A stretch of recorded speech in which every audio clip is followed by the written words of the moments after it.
व्यासपीठावरती आपल्या सगळ्यांच्या असं आता लक्षात आलं असेल की वेगळ्याच व्यक्ती आज या ठिकाणी उपस्थित आहेत. बद्रिकाश्रमातनं येणारे आदरणीय भागवताचार्य श्री भास्कराचार्य जोशी यांची अचानक आज तब्येत बिघडल्यामुळे ते येऊ शकलेले नाहीत आणि त्यामुळे आम्ही आदरणीय महान भगवत भक्त योगेश्वर गोखले जे आदरणीय काणे महाराजांचे शिष्य आहेत त्यांना विनंती केली की त्यांनी आजच्या समारंभाचं अध्यक्षपद स्वीकारावं आणि त्यांनी ती स्वीकारलं. त्याबद्दल सर्वप्रथमच मनापासून आपण त्यांचं स्वागत करूया.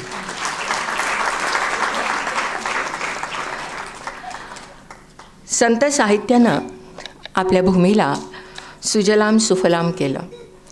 संत ज्ञानेश्वर, संत नामदेव, संत एकनाथ, संत तुकाराम, समर्थ रामदास हे आपले सगळ्यांचे पंचप्राण.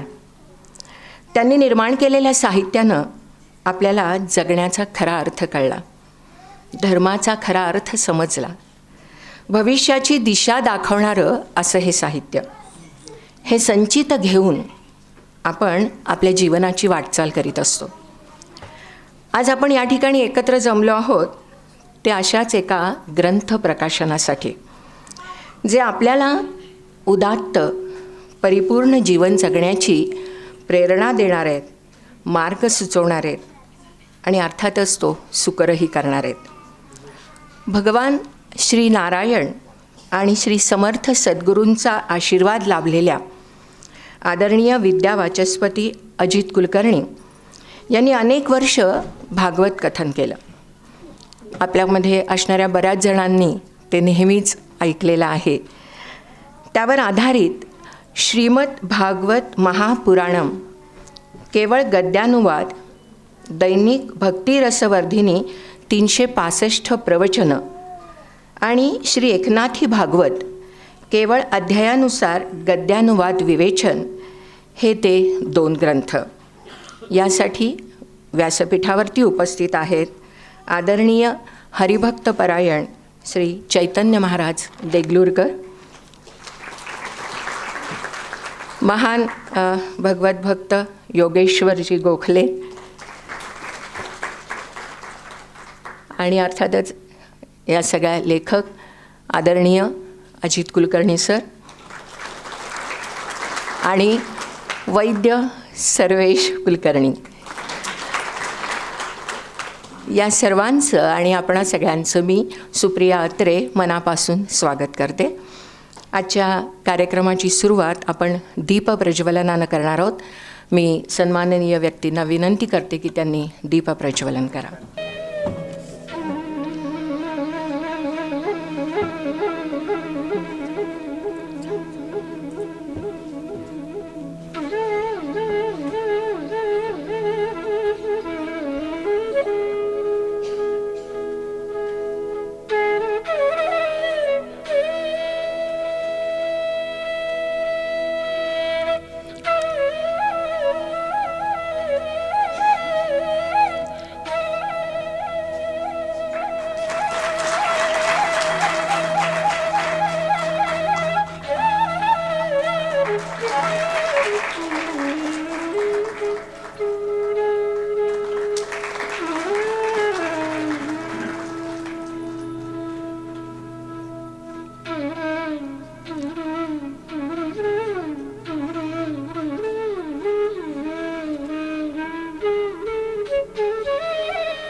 कर्तृत्वाला वयाची मर्यादा नसते असं म्हणतात आणि त्यातून जर ती कर्तृत्ववान व्यक्ती विनयशील असेल तर तो निश्चितच सुपरिचित असा होतो.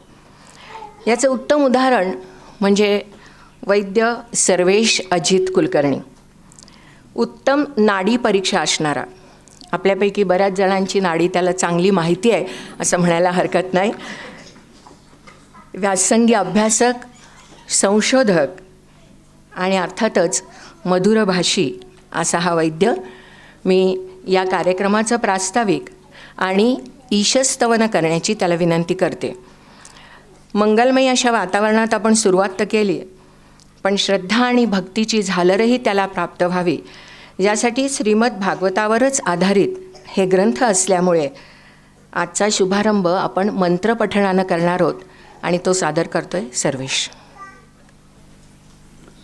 ओम श्री परमात्मने नमः. सच्चिदानंदरूपाय विश्वोत्पत्त्यादिहेतवे तापत्रय विनाशाय श्रीकृष्णाय वयं नुमः. दत्तात्रेयं प्रपद्ये शरणमनुदिनं दीनबन्धुं मुकुन्दं नैर्गुण्ये सन्निविष्टं पथि परमपदं बोधयन्तं मुनीनां. भस्माभ्यङ्गं जटाभिः सुललितमुकुटं दिक्पटं दिव्यरूपं सह्याद्रौ नित्यवासं प्रमुदितममलं सद्गुरुं चारुशीलं. कस्तूरीतिलकं ललाटपटले वक्षस्थले कौस्तुभं नासाग्रे वरमौक्तिकं करतले वेणुकरे कङ्कणं. सर्वाङ्गे हरिचन्दनं सुललितं कण्ठे च मुक्तावली. गोपस्त्रीपरिवेष्टितोर्विजयते गोपालचूडामणि. अस्ति स्वस्तरुणीकराग्रविगलत्कल्पप्रसूनाप्लुतं वस्तु प्रस्तुतवेणुनादलहरी निर्वाणनिर्व्याकुलं. स्रस्तस्रस्तनिबद्धिनी विविलसत् गोपीसहस्रावृतं हस्तन्यस्तनतापवर्गमखिलोदारं किशोराकृति. निगमकल्पतरोर्गलितं फलं शुकमुखादमृतद्रवसंयुतं पिबत भागवतं रसमालयं.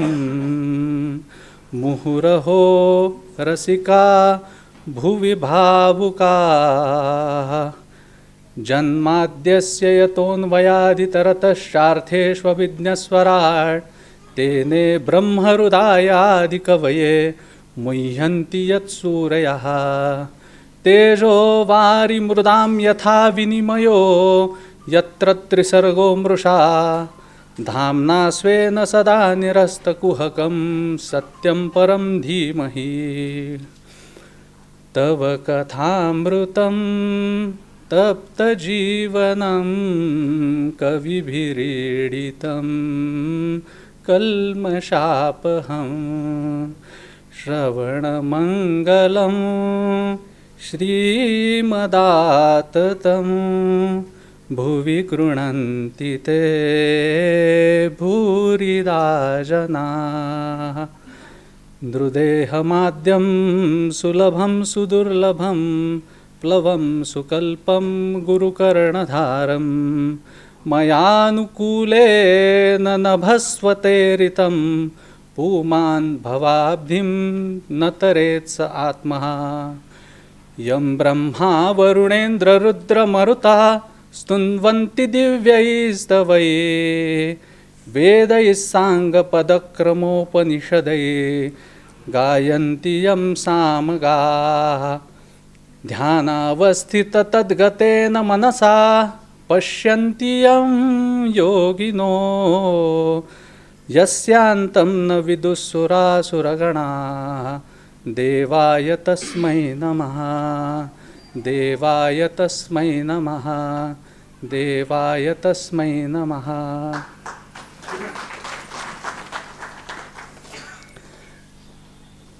भगवान श्रीधर स्वामीजी, दत्त महाराज कवीश्वर या सद्गुरुद्वयांना वंदन करून आजच्या कार्यक्रमासाठी उपस्थित असलेल्या आपल्या सर्वांचं प्रतिष्ठानच्या वतीनं मी मनापासून स्वागत करतो आहे.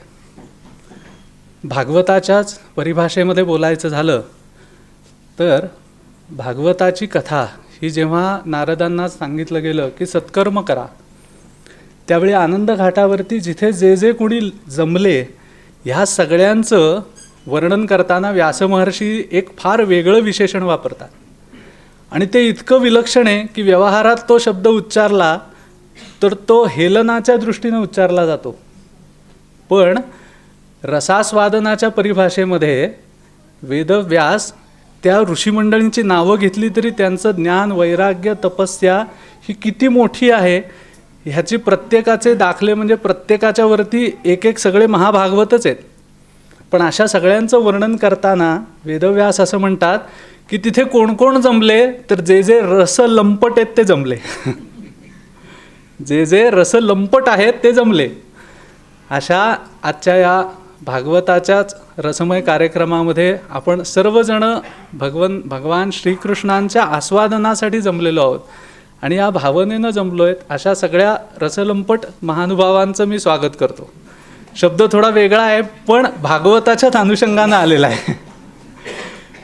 दुसरं एक फार महत्त्वाचा भाग असा आहे की आजच्या प्रास्ताविकामध्ये प्रतिष्ठाननी हे कार्य केलं, ते केलं, ते केलं हे सांगण्यापेक्षाही मुळामध्ये त्या लौकिक अर्थानं मांडणाऱ्या विषयांमध्ये रसभंग होतो. आणि तो रसभंग होऊ न देता भागवताचं रसवर्धन कसं होईल ह्या दृष्टीनं काही फक्त थोडके जे मुद्दे आहेत तेवढेच फक्त मांडण्याचा प्रयत्न करणार आहे. ह्या सगळ्या विषयांमध्ये विचार करत असताना भागवताचे काही मूल सिद्धांत आहेत की ज्या पार्श्वभूमीवरती चिंतन करतच आपण हे सगळेजण इथे जमलेलो आहोत. भक्ती ही साधनरूपाही आहे आणि साध्यरूपाही आहे. आणि आपल्याला साधन करत करत प्रेमाभक्ती जी आहे, जी विलक्षण आहे, जी शब्दात मांडता येत नाही, ती मुकास्वादनवत आहे, अशी ती आपल्याला भगवत कृपेनं प्राप्त करायची. हे अत्यंत महत्त्वाचं आहे. हे जे काही कार्य आमच्या पिताश्रींच्या गायत्री गुरु जे आहेत त्यांच्या हातून जे काही घडलेलं आहे ती केवळ आणि केवळ भगवत कृपा आहे आणि गुरुकृपा आहे. कारण भागवतातलाच एक सिद्धांत असाही आहे की भगवंत हा कृपासाध्य आहे, हा साधन साध्य नाही. परमेश्वर प्राप्ती ही साधनानं केवळ झाली आहे असं होत नाही, तर त्याला परमेश्वरी कृपा आणि त्याचीच कृपा लागते. भगवान श्रीधर स्वामींचं मुद्दाम ह्या ईशस्तवनामध्ये एक जे सूत्र 11व्या स्कंधातलं घेतलं होतं की नृदेह मात्रम सुलभम सुदुर्लभम. आपल्यापैकी बरेच जणांनी भगवान श्रीधर स्वामींची जी ऑडिओ क्लिप उपलब्ध आहे गुरुतत्वाची, त्याच्यामध्ये महाराज हाच श्लोक पहिला वर्णन करतात की नरदेह हा सुलभही आहे, दुर्लभही आहे आणि तो प्लवम गुरुकर्णधारम. गुरु हे कर्णधार आहेत आणि ह्या शरीराची नौका ते पार नेतात. गुरु लाभल्यानंतर काय करावं तर त्याच्यातनं आत्मकल्याण होऊ शकतं. तर खऱ्या अर्थानं आज भास्कराचार्यजी इथे दुर्दैवानं नाही आहेत, पण गुरुजी कायम सांगतात की भक्ती ही जी आहे ना, ते भक्ती प्राप्त होण्याच्या मध्ये भक्ती हे पात्रासारखं आहे. एक पात्र जे आहे ते भावमय पात्र आहे आणि त्याच्यात रसमय श्रीकृष्ण आहे.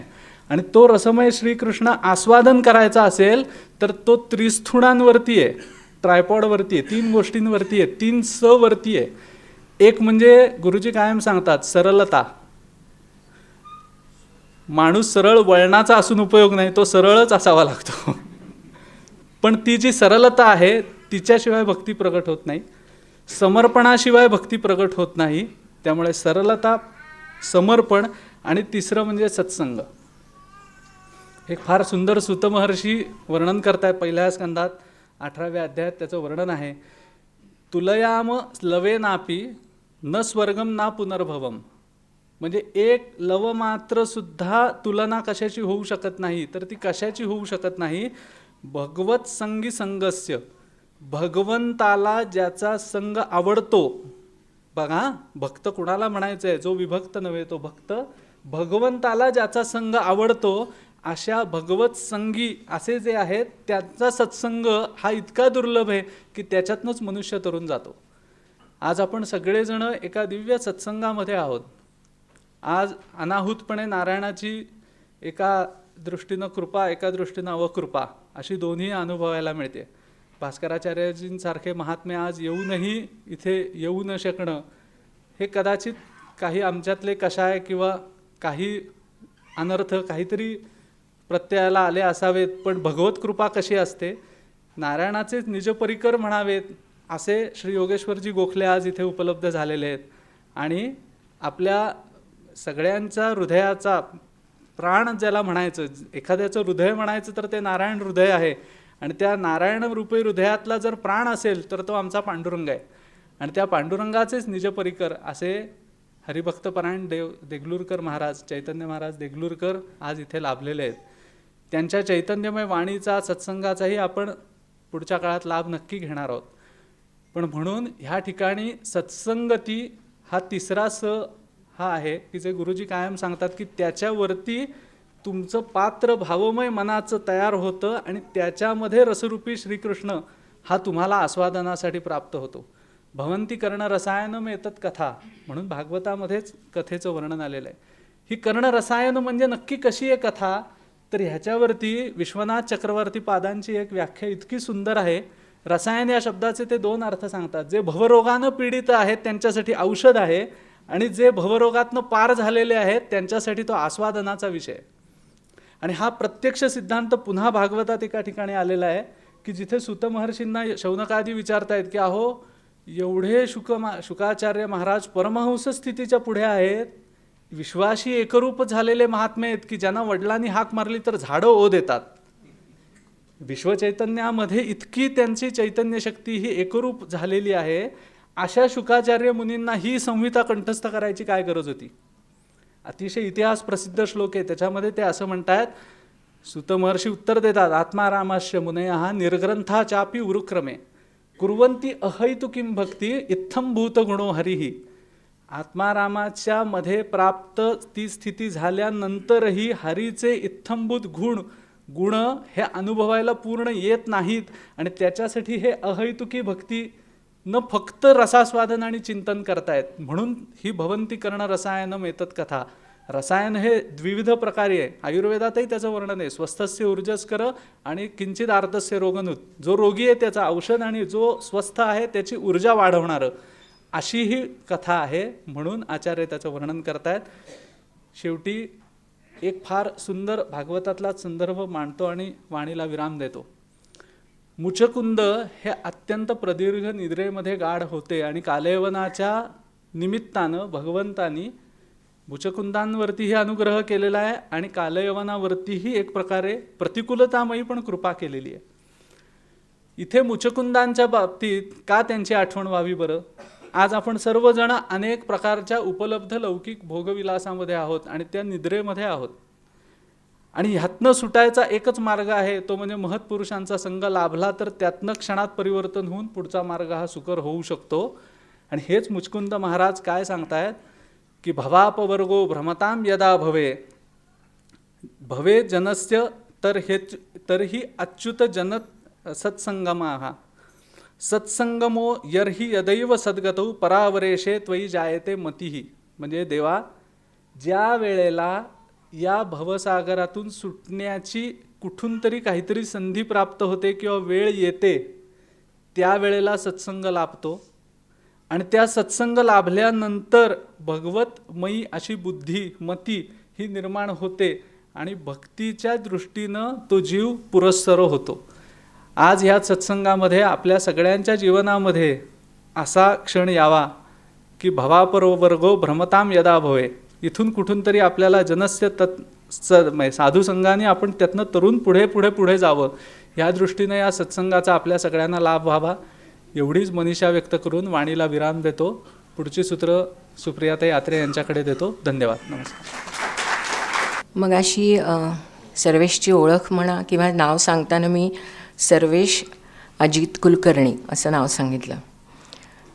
सुपुत्र असं म्हटल्यानंतर आपल्या लक्षात आलं असेल की हा सगळा जो काही सरांच्याकडनं आलेला म्हणा किंवा स्वतः तो जितका अभ्यासक आणि संशोधक असल्यामुळे त्याची वाणी पण आपल्या हृदयस्थ अशा त्या विठ्ठलापर्यंत परमेश्वरापर्यंत पोचली, हे निश्चितपणानं खरं आहे. त्यामुळे सर्वेशला मनापासून धन्यवाद. आजच्या आपल्या या कार्यक्रमासाठी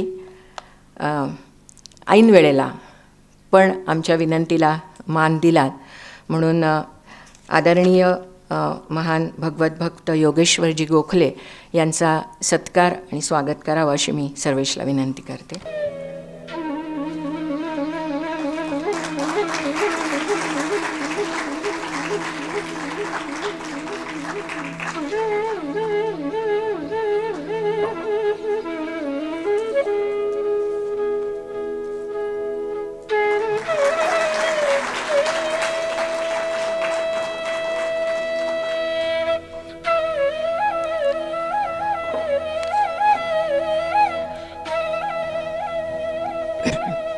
हरिभक्तपरायण चैतन्य महाराज देगलूरकर, वेदांताचे गाढे अभ्यासक, विवेक चूडामणी, ब्रह्मसूत्र भाष्य, महाभारत, ज्ञानेश्वरी, गाथा, भगवद्गीता, श्रीमद भागवत अशा अनेकानेक श्रेष्ठ ग्रंथांचे अभ्यासक असणाऱ्या महाराजांचं कीर्तन ऐकणं, प्रवचन ऐकणं ही खरोखरच एक पर्वणी असते. त्यांच्या वाणीनं मनाला प्रसन्नता तर लाभतेच, पण प्रेरणाही मिळते. आज एक छोटीशी मुद्दाम आवर्जून गोष्ट सांगते आहे. आता मी महाराजांशी बोलत होते. लंडन निवासी असे अनेक विद्यार्थी आहेत, किंबहुना त्या ठिकाणी IT मध्ये वगैरे नोकरी करणारे अशांचा एक गट आहे. आणि ती मंडळी नित्यनेमानं ज्ञानेश्वरी, भगवद्गीता, अमृतानुभव हे वाचत असतात. त्यातल्या एक शिष्या असं मी म्हणेन, एक विद्यार्थिनी ही चैतन्य महाराजांचं ज्ञानेश्वरीवरचं प्रवचन ऐकता ऐकता तिनं अतिशय सुंदर असं गणपतीचं चित्र काढलं आणि ते आवर्जून महाराजांना परवा येऊन अर्पण केलं. पर्वणी असा शब्द वापरला किंवा मुद्दाम की कानापर्यंत पोचते, नुसतं पाहतं असं नाही, तर ते कृतीतून त्या मुलींनी त्या ठिकाणी मांडलं. आणि त्या तिथे लंडनमध्ये ही मंडळी ही सगळी अशा प्रकारचं काम त्या ठिकाणी करतायत, आवर्जून वाचतायत. आणि मुद्दाम सांगायचं तर उद्यापासून ही सगळी मंडळी एकनाथी भागवत वाचायला सुरुवात करणार आहेत. हा अतिशय आनंदाचा असा हा क्षण आहे आणि म्हणून मी तो आवर्जून आपल्या सगळ्यांच्यासाठी म्हणून सांगितला. मी सर्वेशला अशी विनंती करते की महाराजांचाही सत्कार त्यांनी करावा.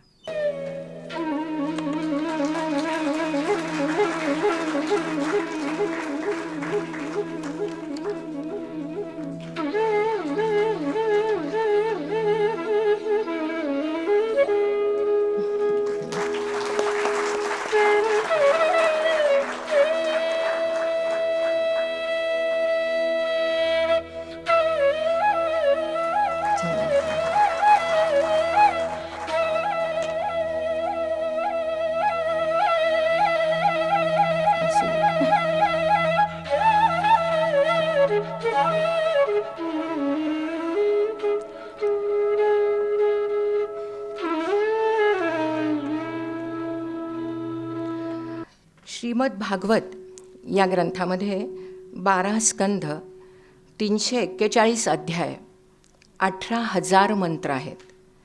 वेदव्यास रचित या ग्रंथातील 18,000 श्लोकांवर आधारित 365 प्रवचनं आदरणीय अजित कुलकर्णी सरांनी लिहिली असून ती 1 जानेवारी ते 31 डिसेंबर अशा कालगणनांमध्ये विभागलेली आहेत. मुख्य म्हणजे प्रत्येक प्रवचनाच्या शेवटी आजच्या काळाशी निगडीत असं तात्पर्यसुद्धा सरांनी लिहिलेलं आहे. 2 खंडामध्ये हा ग्रंथ प्रकाशित होणार आहे. एकनाथी भागवत हा संतश्रेष्ठ एकनाथ महाराज यांचा श्रीमद भागवतामधील 11 स्कंधावरती तत्वविचारांवरती असलेला 12,000 ओव्यांचा ग्रंथ. त्याचाही आशय गद्यातून आदरणीय सरांनी मांडलेला आहे. या दोन्ही ग्रंथांच्या निर्मितीमागची कहाणी, त्यांचं मनोगत व्यक्त करण्यासाठी मी या ठिकाणी सरांना आमंत्रित करते. आदरणीय अजित कुलकर्णी सर. हरि ओम. पूर्णमिदं पूर्णात् पूर्णमुदच्यते पूर्णस्य पूर्णमादाय पूर्णमेवावशिष्यते. नमः शान्ताय दिव्याय सत्यधर्मस्वरूपिणे स्वानन्दामृततृप्ताय श्रीधराय नमो नमः. कृष्णाय वासुदेवाय हरे परमात्मने प्रणतक्लेशनाशाय गोविन्दाय नमो नमः. हरि ओम.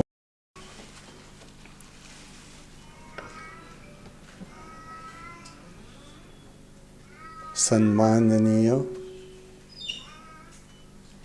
महान भगवत भक्त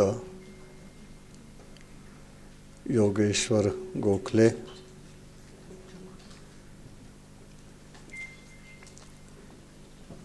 अतिशय प्रसिद्ध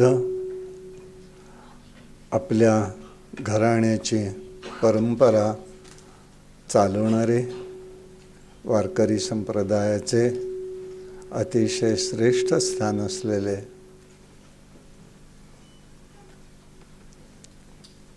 चैतन्य महाराज देगलूरकर आणि सर्व उपस्थित भगवत भक्तांना मी विनम्र अभिवादन करून थोडक्यामध्येच पण आपल्या या ग्रंथाची मी पूर्वपीठिका सांगण्याचा प्रयत्न करतो.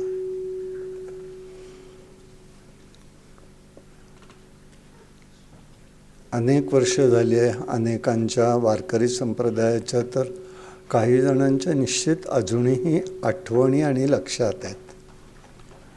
म्हणजे काही गोष्टींकडे मी अधिक असा वळालो तेवढंच सांगतो.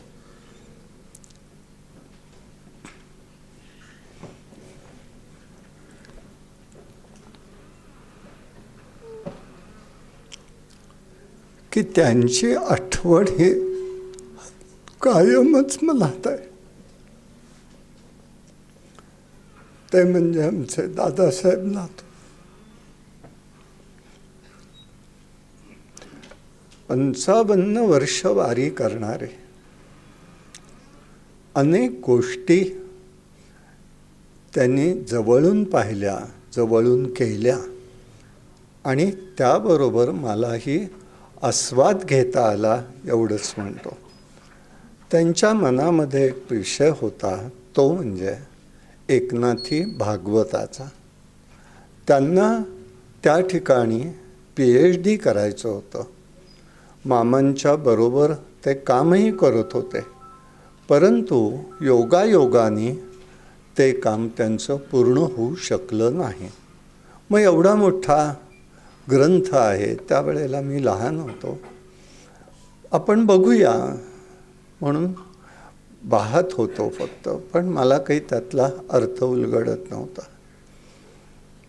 कालांतराने श्रीधर स्वामी महाराज त्यांनी देह ठेवला, श्रीधर स्वामींनी देह ठेवला आणि मग काही घटना वेगळ्या घडल्या. ज्या दिवशी स्वामी महाराजांनी समाधी घेतली त्यावेळेला वरदपूरला मी उपस्थित होतो. त्यावेळेला काही संकेतांनी विषय कळाला. दत्त महाराजांची भेट झाली आणि दत्त महाराजांकडे भागवत ते सांगत असत. तो मी कॉलेजमधनं दुपारच्या वेळेलाच रजा घेऊन ते ऐकायला जायचो. असं माझं 12 वर्ष झालं आणि मी विसरून गेलो. वर्ष मी विसरलो होतो, पण जात होतो. आणि ज्या वेळेला कथा झाली की ते प्रसाद द्यायचे सगळ्यांना. सगळ्यांची गर्दी व्हायची, पण मी त्या वासुदेव निवासमध्ये बाजूला थांबत असे आणि थांबल्यानंतर सगळ्यात शेवटी जाऊन महाराजांना वंदन करायचं, त्यांच्याकडनं प्रसाद घ्यायचा आणि घरी जायचं. आणि माझ्या हे लक्षातच आलं नाही. एकदम मला म्हणाले, आता तुम्ही बोलता करता खूप चांगली गोष्ट आहे, कॉलेज करून करता, एक काम माझं कराल का? काय म्हटलं, पुढल्या वर्षी आनंद आश्रमामध्ये तुम्ही भागवत सांगायला सुरुवात करा. अहो म्हटलं, मी शास्त्री नाही, पंडित नाही, मला काही येत नाही, मी करणार कसं सुरू? मला ते काय करायचं आहे म्हणाले. आपल्याला काय वेगळं बोलायचं आहे का? ग्रंथ समोर ठेवायचा, श्रीधर टीकेला सोडायचं नाही. आणि ठीक आहे म्हटलं, पुढे काय? तर म्हणाले, तेवढंच बघायचं आणि तेवढं सांगायचं. पुराण सांगायला काही शास्त्री पंडित लागत नाही. बाकीच्यांची कामं असतील ती करतील, आम्ही करतोय आमचं काम, तुम्ही तेवढं करा. आणि मग मी आता गुरूंचा शब्द, दीक्षा गुरु ते माझे, तेव्हा म्हटलं ठीक आहे बघूया, बोलायला कशाला नाही होय, काहीच बोलायला नको म्हणून बोललो नाही मी. पुढल्या वर्षी दरवर्षी एक ठरलेलं, आषाढी वारी झाली की महाराजांचं दर्शन घ्यायचं, प्रसाद नेऊन द्यायचा आणि परत यायचं. आणि मग त्याप्रमाणे मी प्रसाद घेऊन गेलो आणि लगेच त्यांनी आठवण केली, आषाढ महिना आहे, भाद्रपदामध्ये आपल्याला भागवत करायचं आहे बरं का, ते करायला लागा, तयारी करा. अहो म्हटलं मी तुम्हाला महाराज म्हटलं मला जमणारी गोष्ट नाही, मी कसं करणार. काहीही चिंता करू नका. अहो आम्हाला सुद्धा 16व्या वर्षी दीक्षित स्वामींनी वाडीला सांगितलं की दत्ताशास्त्री आपण या वर्षीपासून प्रौष्ठपदी भागवत वाडीला औरवाडच्या मठामध्ये आपण सांगायचात. आम्ही त्यांच्यावर श्रद्धा ठेवली आणि केलं. काय अवघड आहे म्हणाले. आणि आश्चर्याची गोष्ट म्हणजे 67 वर्ष पुढे महाराजांनी प्रौष्ठपदीचा सप्ताह केलेला आहे. ज्या वेळेला वासुदेव निवास झाला त्याच्यानंतर गोळवणी महाराजांच्या सांगण्याप्रमाणे आश्रमात सुरू झाला, पण तोपर्यंत औरवाडलाच करत होते. आता म्हटलं केलं पाहिजे म्हणून मग त्यानंतर आश्रमात सुरुवात केली. 92-93 ते आजारी होते आणि आजारी असताना भेट होतच होती वरचेवर. भेटल्यानंतर त्यांनी मला असं सांगितलं की अहो म्हणाले बघा तुम्ही हा ग्रंथाचं आता काही लिखाण करणार का नाही. म्हटलं बघूया करता आलं तर, पण मग काय कराल. म्हटलं माझ्या मनात मग असं येतं की गोंदवलेकर महाराजांची 365 प्रवचन आहेत, तसा करायचा का. अहो हा विस्तार खूप आहे म्हणाले, 18,000 मंत्राचा आहे, तेवढ्या पानात कसं बसेल. बरं प्रयत्न करा म्हणून म्हटलं ठीक आहे.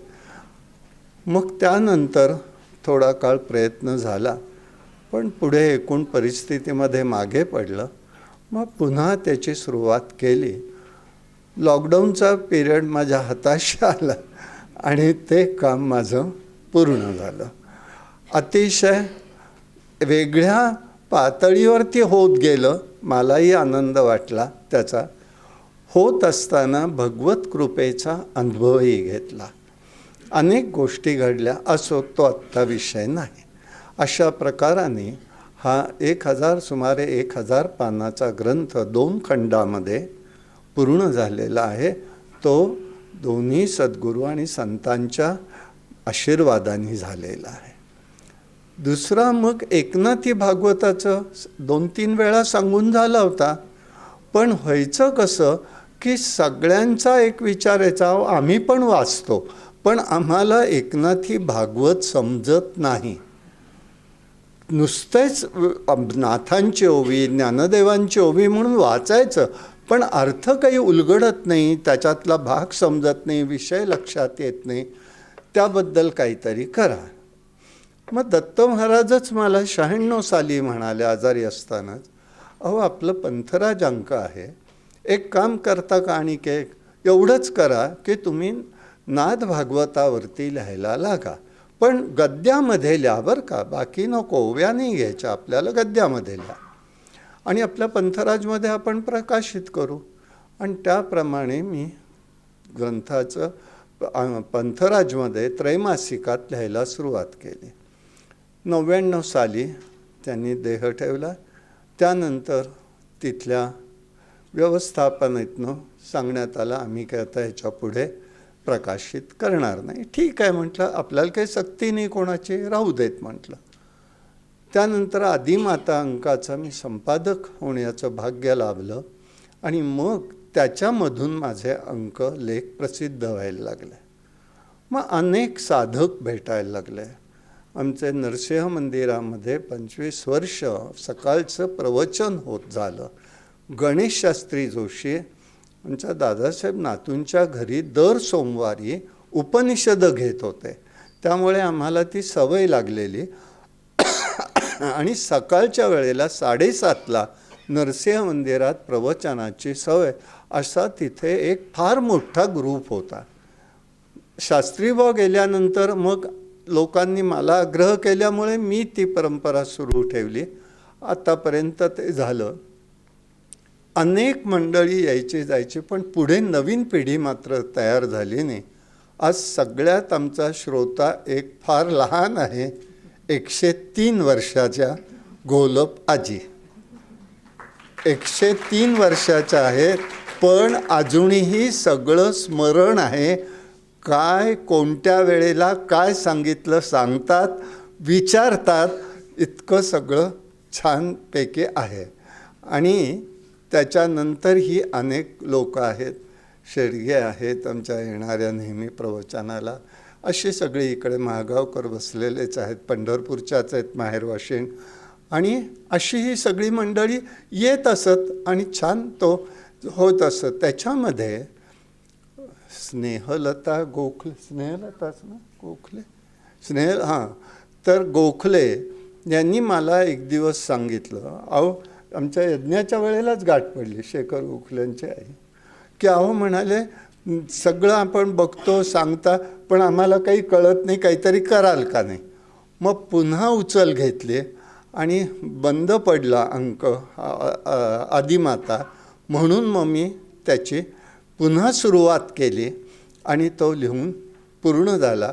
फक्त एकनाथी भागवताच्या 19,000 ओव्यांचं सगळं मराठी गद्यामध्ये नाथ महाराज काय सांगतात एवढाच विषय घेतलेला आहे, पण वर्गीकरण त्याचं विषयानुरूप केलेलं आहे. काय सांगतायत, काय म्हणतायत, काय नाही.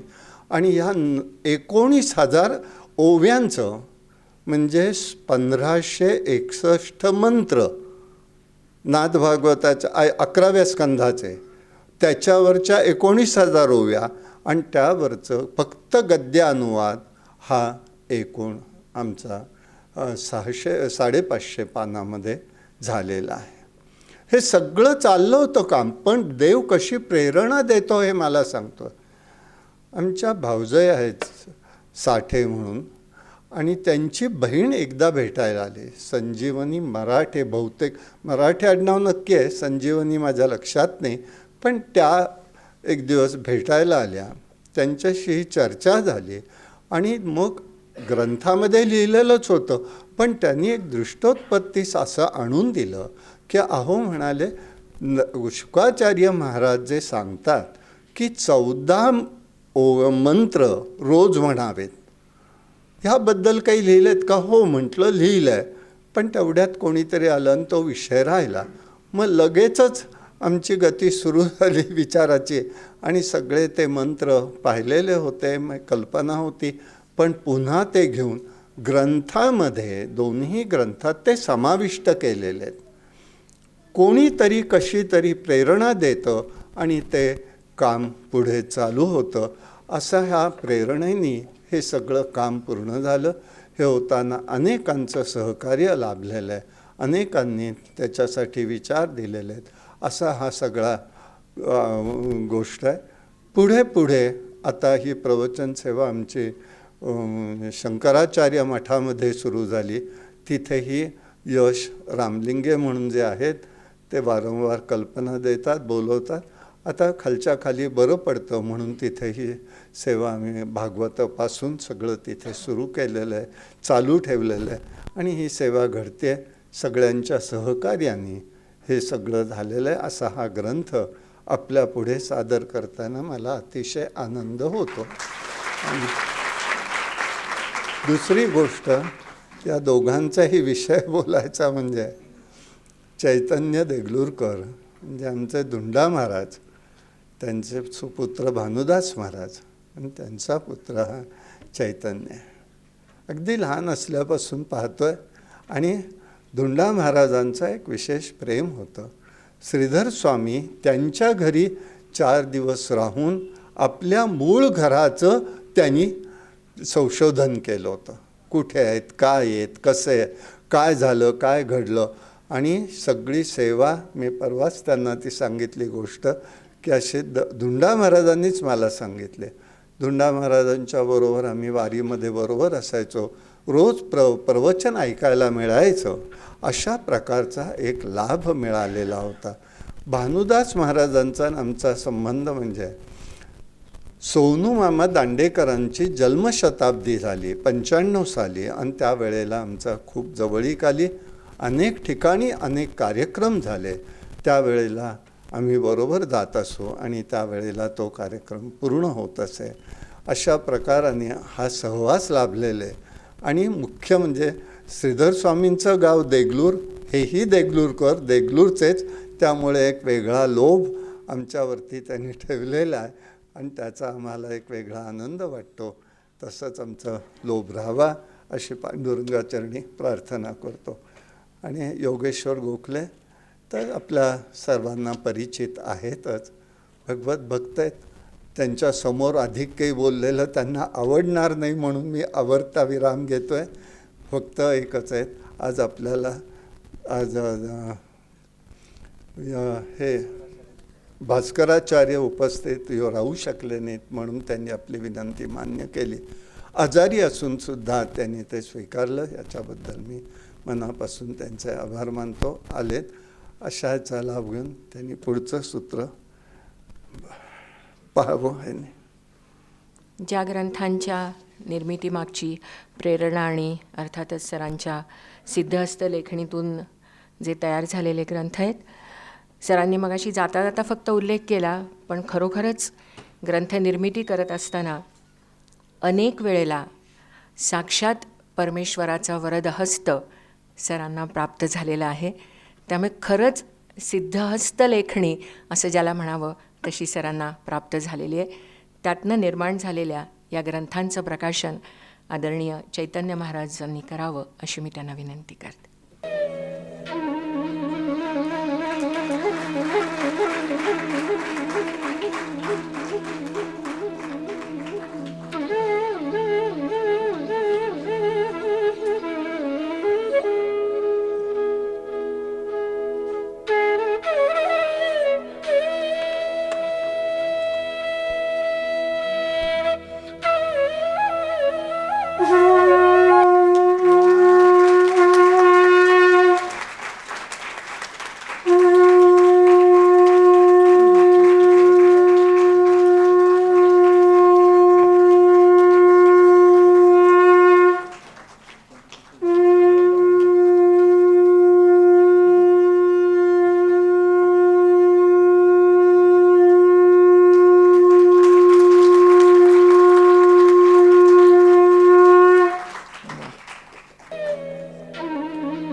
एकनाथी भागवत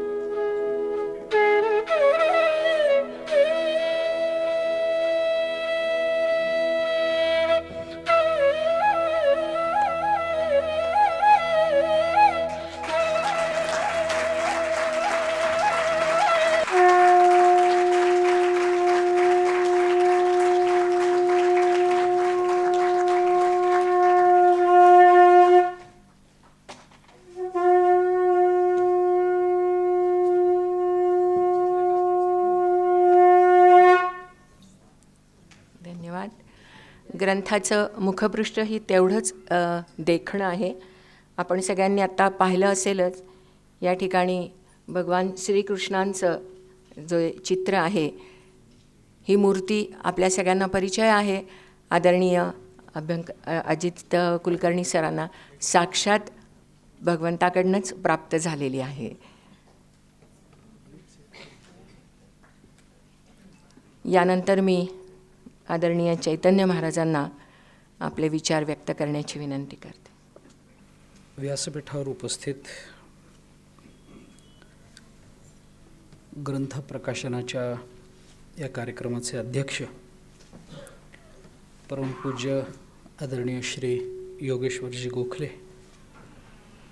या दोन्ही ग्रंथाचे सिद्धहस्त लेखक विवरणकार आदरणीय हरिभक्तीपरायण श्रीयुत अजित कुलकर्णी सर,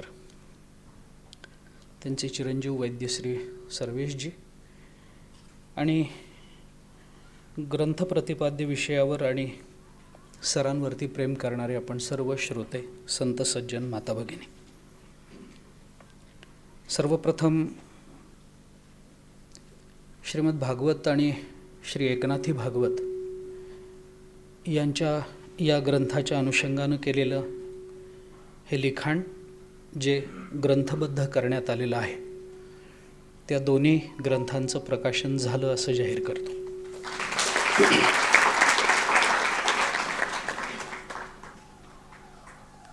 कार्यक्रम हा आध्यात्मिक स्वरूपाचा आहे, तरीही त्याला एक कौटुंबिक जिव्हाळ्याचा स्पर्श आहे. या ग्रंथाच्या निमित्तानं श्रीमद भागवत आणि श्रीमद भागवतातला एकादश स्कंध या दोन्ही विषयावरचं एक प्रगाढ, प्रगल्भ आणि अनुभवपर्यवसायी असं चिंतन आज या ग्रंथाच्या रूपानं आपल्यासमोर येत आहे. ही या विषयाचं चिंतन करणाऱ्या सर्व मंडळींकरता अत्यंत आनंदाची गोष्ट आहे.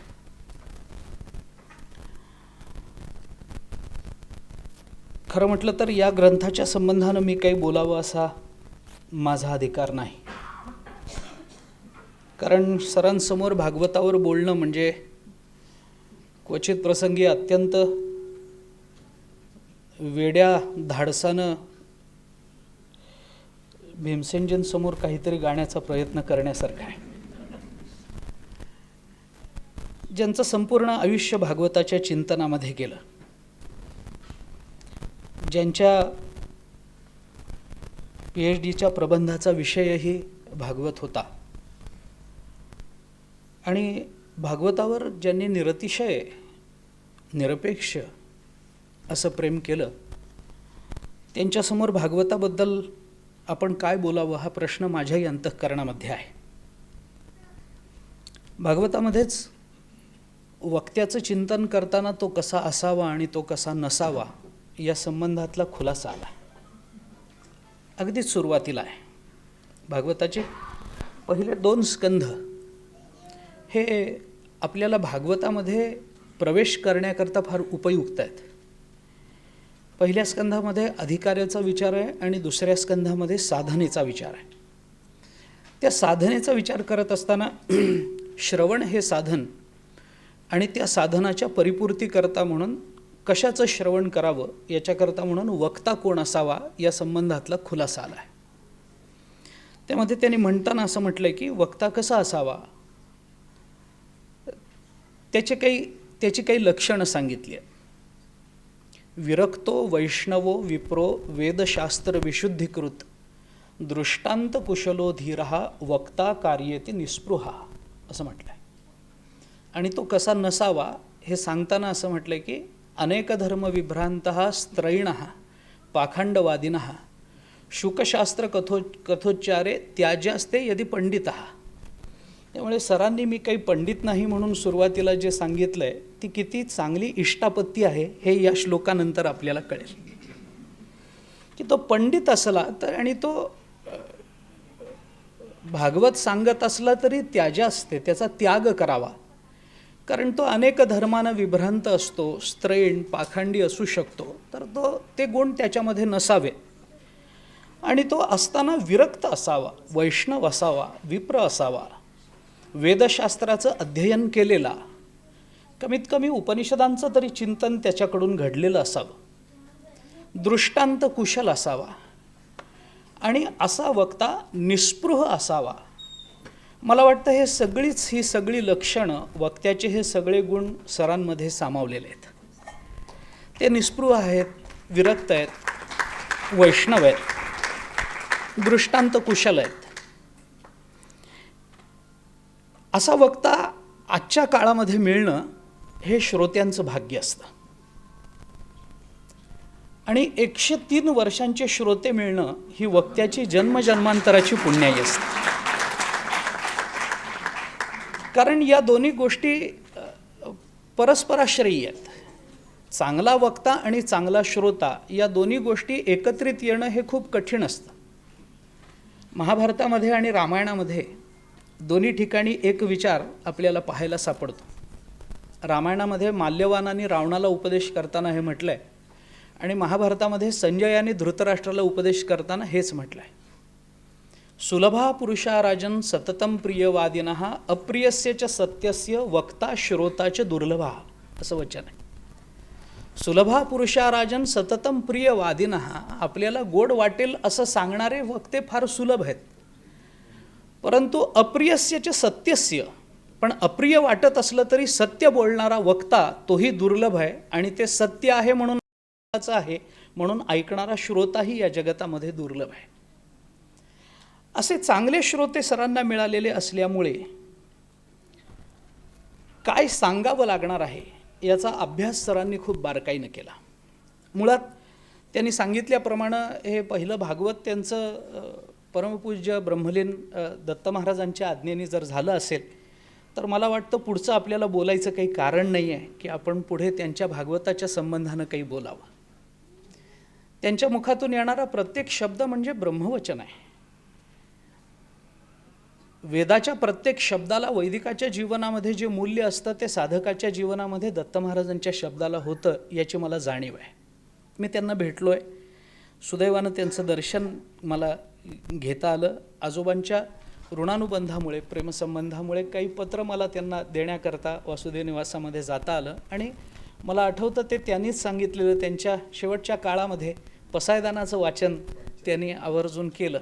जे माझ्या वडिलांनी आणि आजोबांनी लिहिलेलं होतं ते पसायदान वाचून त्यांनी मला वाटतं ग्रंथ वाचन थांबवलं. तो शेवटचा त्यांचा ग्रंथ होता आणि तो मान आमच्या पुस्तकाला मिळाला ह्याच्यात आम्ही आमचं सद्भाग्य समजतो. भागवताच्या संबंधानं बोलताना अनेक गोष्टी सांगण्यासारख्या आहेत. या दोन्ही ग्रंथाबद्दल खरं म्हटलं तर खूप बोलता येऊ शकतं, बोलण्याची इच्छाही आहे, पण वेळेची मर्यादा डोळ्यासमोर ठेवून अधिक फार मी काही बोलत नाही. भागवताच्या संबंधानं श्रीधराचार्यांची टीका डोळ्यासमोर ठेवून आपण हे लिखाण केलं. कारण श्रीधराचार्यांची टीका, भागवतावर अनेक टीका आहेत, पुष्कळ टीका आहेत. अनेक टीकांचे ग्रंथही आज उपलब्ध आहेत आणि बहुतांश टीका त्या संस्कृतच आहेत. म्हणजे सर्वच टीका संस्कृत आहेत. काहीच टीकांचं फक्त मराठी आणि हिंदीत भाषांतर झालेलं आहे, पण बहुतेक टीका त्या सगळ्या संस्कृतातल्या आहेत. याच्यामध्ये विशेषत्वानं श्रीधराचार्यांची टीका सर्वमान्य आहे. वास्तविक श्रीधराचार्य हे अद्वैती मताचे आहेत, कारण त्यांची गीतेवरही एक टीका आहे आणि त्या गीतेत त्या दोन्ही टीकांमधून, भागवताच्या आणि गीतेवरच्या दोन्ही टीकांमधून त्यांचं अद्वैताचं प्रतिपादन हे अतिशय स्पष्टपणानं अभिव्यक्त झालेलं आहे. तरीसुद्धा अद्वैती मताचे श्रीधराचार्य असूनसुद्धा जगतामध्ये जिथे जिथे भागवताच्या संबंधानं जिथं जिथं काही टीका झाल्या आहेत, जिथं जिथं ग्रंथाचं विवरण झालेलं आहे, तिथं तिथं तो कथाकार किंवा टीका करणारा टीकाकार हे कोणत्याही मताचे असले तरी त्यांनी श्रीधराचार्यांची टीका, श्रीधरी ही प्रमाण मानली आहे.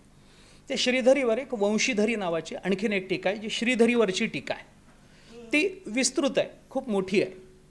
त्या श्रीधराचार्यांनी स्वतःनी असं म्हटलं आहे की भागवत कुणाला कळालं, तर ते म्हणतात भागवत काही सगळ्यांना कळालं नाही आणि कळणं शक्य नाही. श्रीधराचार्यांचं स्वतःचं मत आहे.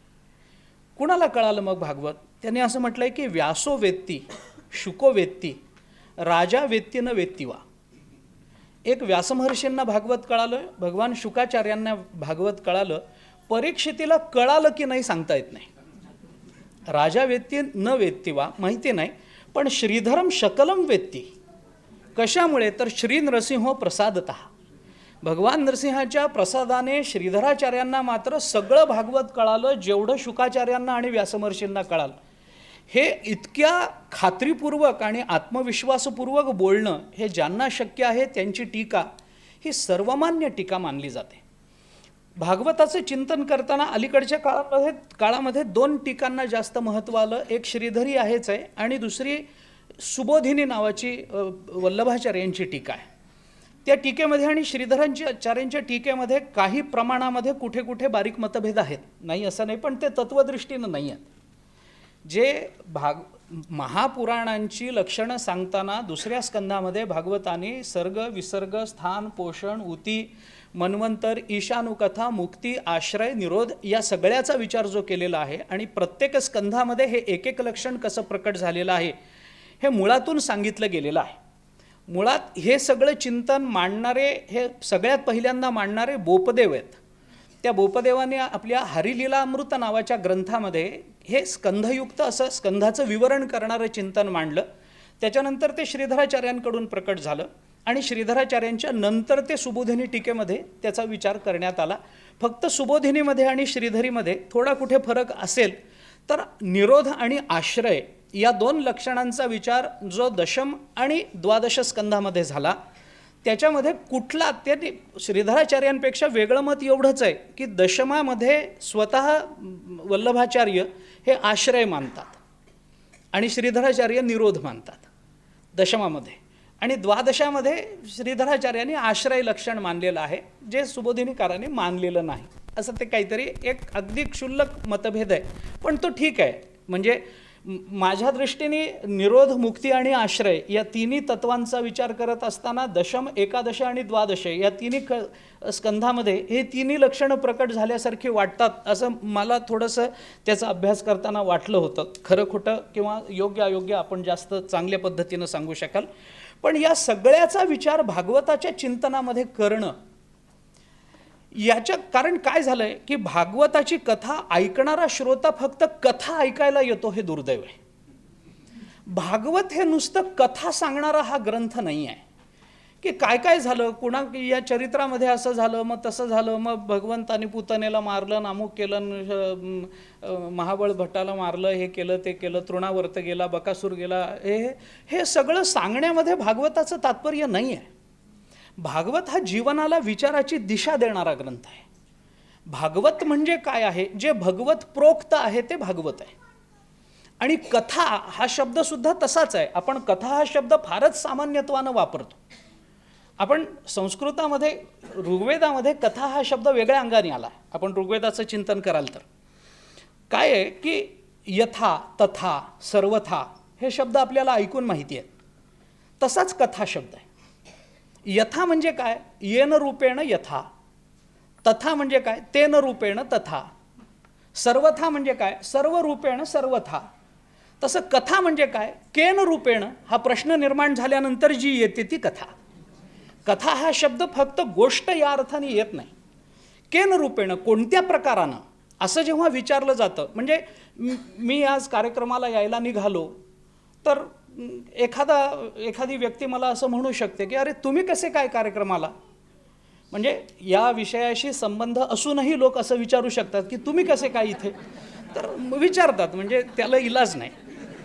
प्रत्येकाची पिंडे पिंडे मतीर भिन्न असं असणं स्वाभाविक आहे. त्यामुळे असं एखादा विचारू शकतो तुम्ही इथे कसे काय, आणि मग मी सांगायला लागतो तर तुम्ही इथे कसे काय. मग मी त्यांना सांगतो की काय झालं, मागच्या महिन्यामध्ये सरांचा, त्यांनी फक्त विचारलेलं असतं इथे कसे काय, तर मी त्याला सांगतो मागच्या महिन्यामध्ये सरांचा फोन आला आणि तेव्हा मला असं कळालं की या, म्हणजे हे तेव्हापासून सांगत ही कथा आहे. कथा ही ती आहे, केन रूपेण असं म्हटल्यानंतर जी प्रकट होते ती कथा.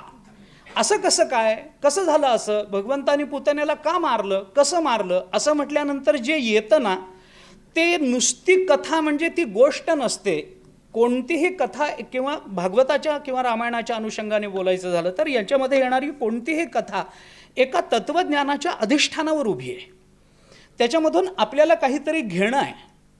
पुतनेच्या कथेतूनही आपल्याला काही घेणं आहे. भगवंतानी बकासुराला मारलं त्याच्यातूनही आपल्याला काही घेणं आहे. भगवंतानी अर्जुनाला गीता सांगितली त्याच्यातूनही आपल्याला काही घेणं आहे. आणि भगवंतानी प्रल्हादाचं रक्षण केलं त्याच्यातूनही आपल्याला काही घेणं आहे. ध्रुवाच्या संबंधानं ध्रुवानी केलेल्या साधनेतून आपल्याला काही घेणं आहे. नवमस्कंध तर ईशानू कथेमध्ये सगळीच चरित्र जी चंद्र आणि सूर्यवंशातली प्रकट झाली ती सगळीच चरित्र आपल्याला काहीतरी शिकवण्याकरता प्रकट झाली. या सगळ्याचा विचार करत असताना कथा सांगणं म्हणजे फक्त आम्ही गोष्टी ऐकायला जातो अशा भावनेतून जर श्रोता येत असेल आणि त्याला जर मग 3ऱ्या, 4थ्या आणि 5व्या स्कंधातलं तत्त्वज्ञान, सर्ग कसा झाला, विसर्ग कसा झाला, स्थान म्हणजे काय, पोषण, पोषणाच्या संबंधानं थोडं बरं लोक ऐकून तरी घेतात, भगवान आपलं पोषण कसं करतात, काय नाही, अन्न कसं देतात, हे ऐकण्यासारखं, ऐकायला गोड वाटतं. पण ऊती आहे, या सगळ्या गोष्टी ऐकणं हे सुद्धा थोडंसं कठीण असतं. आणि म्हणून मला असं वाटतं की सातत्याने कथा करणाऱ्यांवर ही जबाबदारी आहे. म्हणजे सरांच्या संबंधानं विशेषत्वानं मी बोलतो, एखादी कथा कुठेतरी कधीतरी केली तर ती जबाबदारी येत नाही, पण सातत्यानं पृष्ठपदी असो किंवा अन्य वेळेला काही निमित्ताने असो, कथा जेव्हा सातत्याने केली जाते तेव्हा त्या वक्त्यावर ही जबाबदारी येते की आपल्याला हवं तो विषय ऐकणारा श्रोता त्यांनी तयार करावा लागतो. तो श्रोता असा तयार होत नाही. तो कथा ऐकायला आला आणि काहीतरी ऐकून गेला असं नाही होत. आपला श्रोता आपल्याला तयार करावा लागतो आणि मला वाटतं की सर त्याच्यामध्ये खूपच यशस्वी आहेत की त्यांनी आपले उत्तम श्रोते तयार केलेत. आम्हाला हा रोजचा अनुभव आहे म्हणून फक्त सांगतो की लोक वेगवेगळ्या कारणाने ऐकायला येतात. आपला श्रोता तयार असला की आपण जो अभ्यास केलेला असतो त्याला न्याय मिळतो. हा त्याच्यातला एक महत्त्वाचा फायदा आहे आणि म्हणून सरांच्या बाबतीमध्ये त्यांनी ते यशस्वीरित्या आपला श्रोता तयार केलेला आहे पुण्यासारख्या शहरामध्ये. म्हणजे मला हे म्हणायचं नव्हतं तसं, पण तरी मी म्हणालो आहे की ज्या कारणाने म्हणालो आहे ते आपल्या प्रतिसादातून मला आपल्याला ते कळालेलं आहे हे कळालेलं. त्यामुळे अधिक त्याचा विस्तार मी करत नाही. परंतु हे कठीण असतं, अवघड असतं. सरांनी खूप चांगल्या पद्धतीनं या 2 खंडांमधून 365 दिवसात भागवताचं चिंतन मांडलं आहे. 1-2 गोष्टी मला या संदर्भात बोलायच्या आहेत. एका विशिष्ट वयामध्ये भागवताच्या चिंतनात विस्ताराचा मोह असतो आणि भागवत पचनी पडल्यानंतर भागवताचा संकोच करण्याचा मोह अत्यंत प्रगल्भ अवस्थेत गेल्यानंतर निर्माण होत असतो. मला सरांचं का याच्यामध्ये अलौकिकत्व वाटतं. आमच्यासारखे कोणी भागवत करत असतील, मला फार सवय नाही कथा करण्याची, 7 दिवस मी असं अडकू नाही शकत, पण स्वभाव असतो ठीक आहे. पण माझ्या पिढीतलं किंवा माझ्या वयाचा एखादा कथा करणारा भागवत कथा करणारा कोणी, त्याला आपण 5 तास बोललो, 6 तास बोललो, 7 तास बोललो आणि कथेचा खूप सुंदर विस्तार केला याचा आनंद जास्त असतो. पण जशी जशी ती कथा आतमध्ये उतरत जाते तसा तसा तो, कारण आपल्याकडे भागवत दोन्ही पद्धतीनं सांगण्याची पद्धत आहे. एक व्यासरूप कथा असते आणि एक समासरूप कथा असते. 2 पद्धतीनं भागवत सांगितलं जातं. एकादश स्कंधामध्ये दोन्ही पद्धतीचं भागवत प्रकट झालं आहे, व्यास आणि समास रूपानं. परंतु बाकीच्या अन्य स्कंधामध्ये वेगवेगळ्या रूपानं त्याचं चिंतन आलं आहे. व्यासरूपानं म्हणजे विस्तारानं कथा सांगणं आणि समास रूपानं म्हणजे संकोचानं कथा सांगणं असतं. तर संकोच आणि विस्तार या दोन्हीचाही विचार महत्त्वाचा आहे.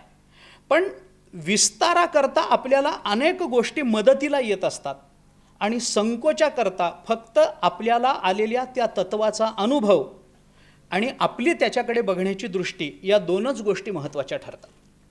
मी आपल्याला त्या संबंधात थोडा विचार म्हणून सांगतो.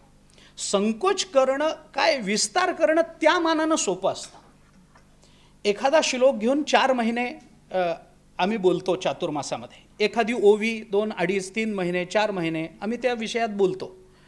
परंतु हे त्या मानानं सोपं असतं, कारण त्याला अनुकूल अशी प्रमाणं सापडतात. त्या प्रमाणांचा एक विस्तार असतो. त्या प्रमाणांमधून आणखीन काही प्रमाणं सापडतात. त्याला काही कथानकांची जोड दिली जाऊ शकते.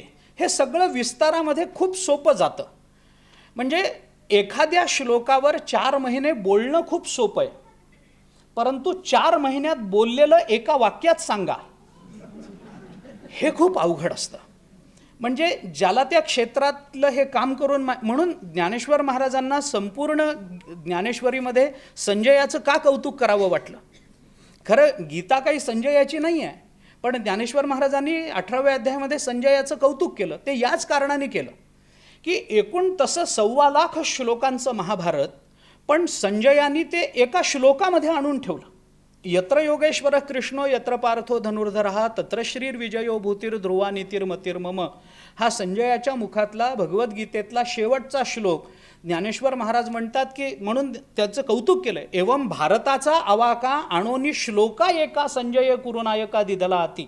हे ज्ञानेश्वर महाराजांनी कौतुकानं संजयाचं वर्णन केलं आहे की हे कौतुक संजयाचं करायचं काय कारण आहे. ज्ञानेश्वर महाराज त्यांनी भगवंताचं कौतुक करावं, पूर्ण ब्रह्म झाला पार्थ म्हणून अर्जुनाचं कौतुक करावं. धृतराष्ट्राला नाहीच आहे म्हणून त्या संबंधानं बोलूच नये. संजय हे तर फक्त माध्यम होते, पण तरीसुद्धा संजयाचं कौतुक करावं वाटावं असं संजयाने काय केलं भगवद्गीतेमध्ये, तर त्यांनी संपूर्ण 1.25 लाख श्लोकांचा संकोच करून एका अनुष्टुप छंदातल्या श्लोकामध्ये बद्ध केला. 1.25 लाख श्लोक, अनुष्टुप छंदामध्ये 32 अक्षरं असतात. 1.25 लाख श्लोकांचं महाभारत केवळ 32 शब्दांमधून, अक्षरांमधून मांडणं, 32 अक्षरांमधून मांडणं हे सोपं नाही आहे. त्याच्याकरता बुद्धी फार फार प्रगल्भ असावी लागते. इतकं मोठं भागवत 12 स्कंध सांगता सांगता दम पुरत नाही. 6-7 तास दिवसभरामध्ये सांगूनही भागवत संपत नाही. प्रत्येक श्लोकाला आपण न्याय देऊ शकत नाही. तो सगळा विस्तार भागवताचा 1 ते 1.5 पानामध्ये मांडायचा. हा संकोच का संजयाची आठवण होणार नाही? का बुद्धीचं प्रगल्भ जाणवणार नाही? कशी बुद्धीची प्रगल्भता जाणवणार? एवढा मोठा विस्तार करायची आयुष्यभराची सवय, आणि ती सवय मोडून तुम्ही केवळ 1.25 ते 1.5 पानामध्ये अख्ख्या भागवतातल्या एका अध्यायाचं सार सांगता. ही केवळ आपल्यासमोर नतमस्तक व्हावं अशी कृती आहे.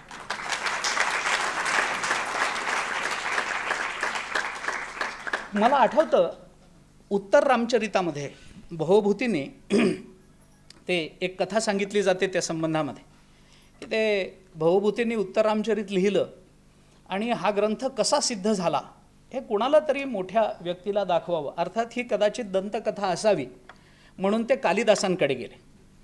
कालिदास आणि भवभूतींचा काल खरं म्हणजे समान नाही आहे, पण असं सांगतात की ते कालिदासांकडे गेले आणि त्यांना असं सांगायचं होतं की हा ग्रंथ आपण वाचून पहा आणि ह्याच्यामध्ये काही त्रुटी असतील तर आपण सांगा, कारण आपण कालिदास आहात, सर्वश्रेष्ठ आहात, आपण सांगा. ज्या वेळेला ते ग्रंथ घेऊन गेले त्यावेळेला कालिदास बुद्धिबळ खेळत बसले होते. त्यांचं खेळणं चालू होतं. त्यांनी बघितलं काय काम आहे, त्याने असं ग्रंथ सिद्ध झाला आहे आणि आपण एकदा ऐकाल तर, वाचून पाहायला ऐकाल तर मला त्याच्यातल्या काही त्रुटी आपण सांगू शकाल, माझा ग्रंथ निर्दुष्ट होईल. कालिदासांनी त्यांना खेळता खेळता सांगितलं की मी बुद्धिबळ खेळतोय, तुम्ही बाजूला एका खुर्चीत बसा आणि मला तो ग्रंथ वाचून दाखवा, मी बघेन, ऐकेन. म्हणून त्यांचं खेळणं चालू होतं. भवभूती बाजूला बसून वाचायला लागले. सगळा ग्रंथ वाचून झाला आणि भवभूतींना थोडंसं वैषम्य असं वाटलं की इतका सुंदर ग्रंथ मी तयार केला, परिश्रमानं पूर्ण केला, इतक्या मोठ्या व्यक्तीने त्याला थोडासा न्याय द्यायला पाहिजे होता. खेळता खेळता ऐकणं म्हणजे ग्रंथाचं श्रवण दुय्यम झालं. तुमचा खेळणं याला प्राधान्य आलं आणि माझ्या ग्रंथाचं, रामायणाचं श्रवण हे दुय्यम झालं. जे भागवतामध्ये आपण सूत शौनकांच्या कथेमध्ये, यज्ञामध्ये जे भागवत प्रकट झालं त्याला दुय्यम समजलं जातं, कारण यज्ञाला प्राधान्य आहे, कथेला गौणत्व आलेलं आहे तिथे. त्यामुळे तसं कालिदासांनी कदाचित माझ्या कृतीकडे दुर्लक्ष केलं. हे चांगलं झालं नाही असं त्यांना वाटलं, वैषम्य वाटलं, उदास झाले थोडेसे. यांचं लक्ष सगळं खेळण्यात होतं. कुठली सोंगटी कुठं हलवायची, काय करायचं, शह कसं द्यायचा, मात कशी करायची वगैरे वगैरे यांचं चालू होतं. ते ग्रंथ एका बाजूने वाचत होते. यांचं लक्ष जवळजवळ ग्रंथश्रवणाकडे नव्हतंच, खेळण्याकडे लक्ष होतं. सगळा ग्रंथ वाचून झाला. वाचून झाल्यानंतर भवभूती उदास झाले, उठले आणि त्यांनी सांगितलं की येतो मी, आपण खेळण्यामध्ये व्यस्त आहात, अन्य कुठल्या तरी वेळेला येईन, आपल्याला ग्रंथ वाचून दाखवेन, मग आपण त्याच्यावर टिप्पणी करा. त्याने सांगितलं मी ऐकला नाही असं नाही, तुम्ही बसा, मी तुम्हाला सांगतो. मग त्यांना बसवलं आणि कालिदासाने असं त्यांना सांगितलं की ज्या वेळेला रामचंद्र प्रभू आणि सीता मातोश्री वनवासामध्ये आहेत त्यावेळेला तुम्ही असं एक वाक्य लिहिलं आहे. हे कालिदास आता त्यांना सांगतात. तुम्ही एक असं वाक्य लिहिलं आहे की अविदित गतयामा रात्रीरेवम व्यरंसित, असं तुम्ही तिथं म्हटलं आहे. एक काम करा, रात्री रेवम वरचा जो अनुस्वार आहे तेवढा काढून टाका, ग्रंथ सुंदर आहे. रात्रीरेव व्यरंसित असं करा, रात्रीरेवम व्यरंसित असं नका करू, रात्रीरेव व्यरंसित असं करा. एवकार त्याच्याने सिद्ध होईल आणि त्या वाक्याचं सौंदर्य वाढेल.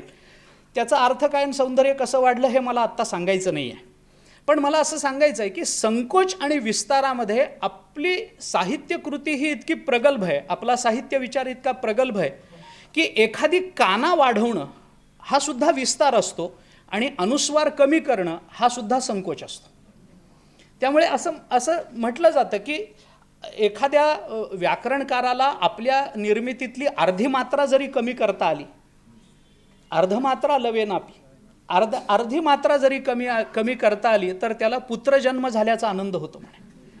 इतकं ते संकोच करणं महत्त्वाचं ठरतं. तर असा संकोच करणं, ते अपशब्द तू शतम मागे आणि अपशब्द तू शतम मागे, असंच कालिदासाच्याच जीवनातला हा प्रसंग आहे. शतंजय नावाचा एक कवी कालिदासाचा द्वेष करत असे. तर त्यांनी कालिदासाचा द्वेष करायचा म्हणून एक श्लोक लिहून भोजराजाकडे पाठवला की अपशब्द तू शतम माघे भारते तू शतत्रयम कालिदासम गण्यन्ते कविरेको शतंजया. असा श्लोक म्हणजे अपशब्द या शब्दाचा अर्थ आहे शिवी, अपशब्द. तर त्याने असेल अपशब्द तू शतम माघे, माघ कवीच्या वाङ्मयामध्ये 100 अपशब्द आहेत.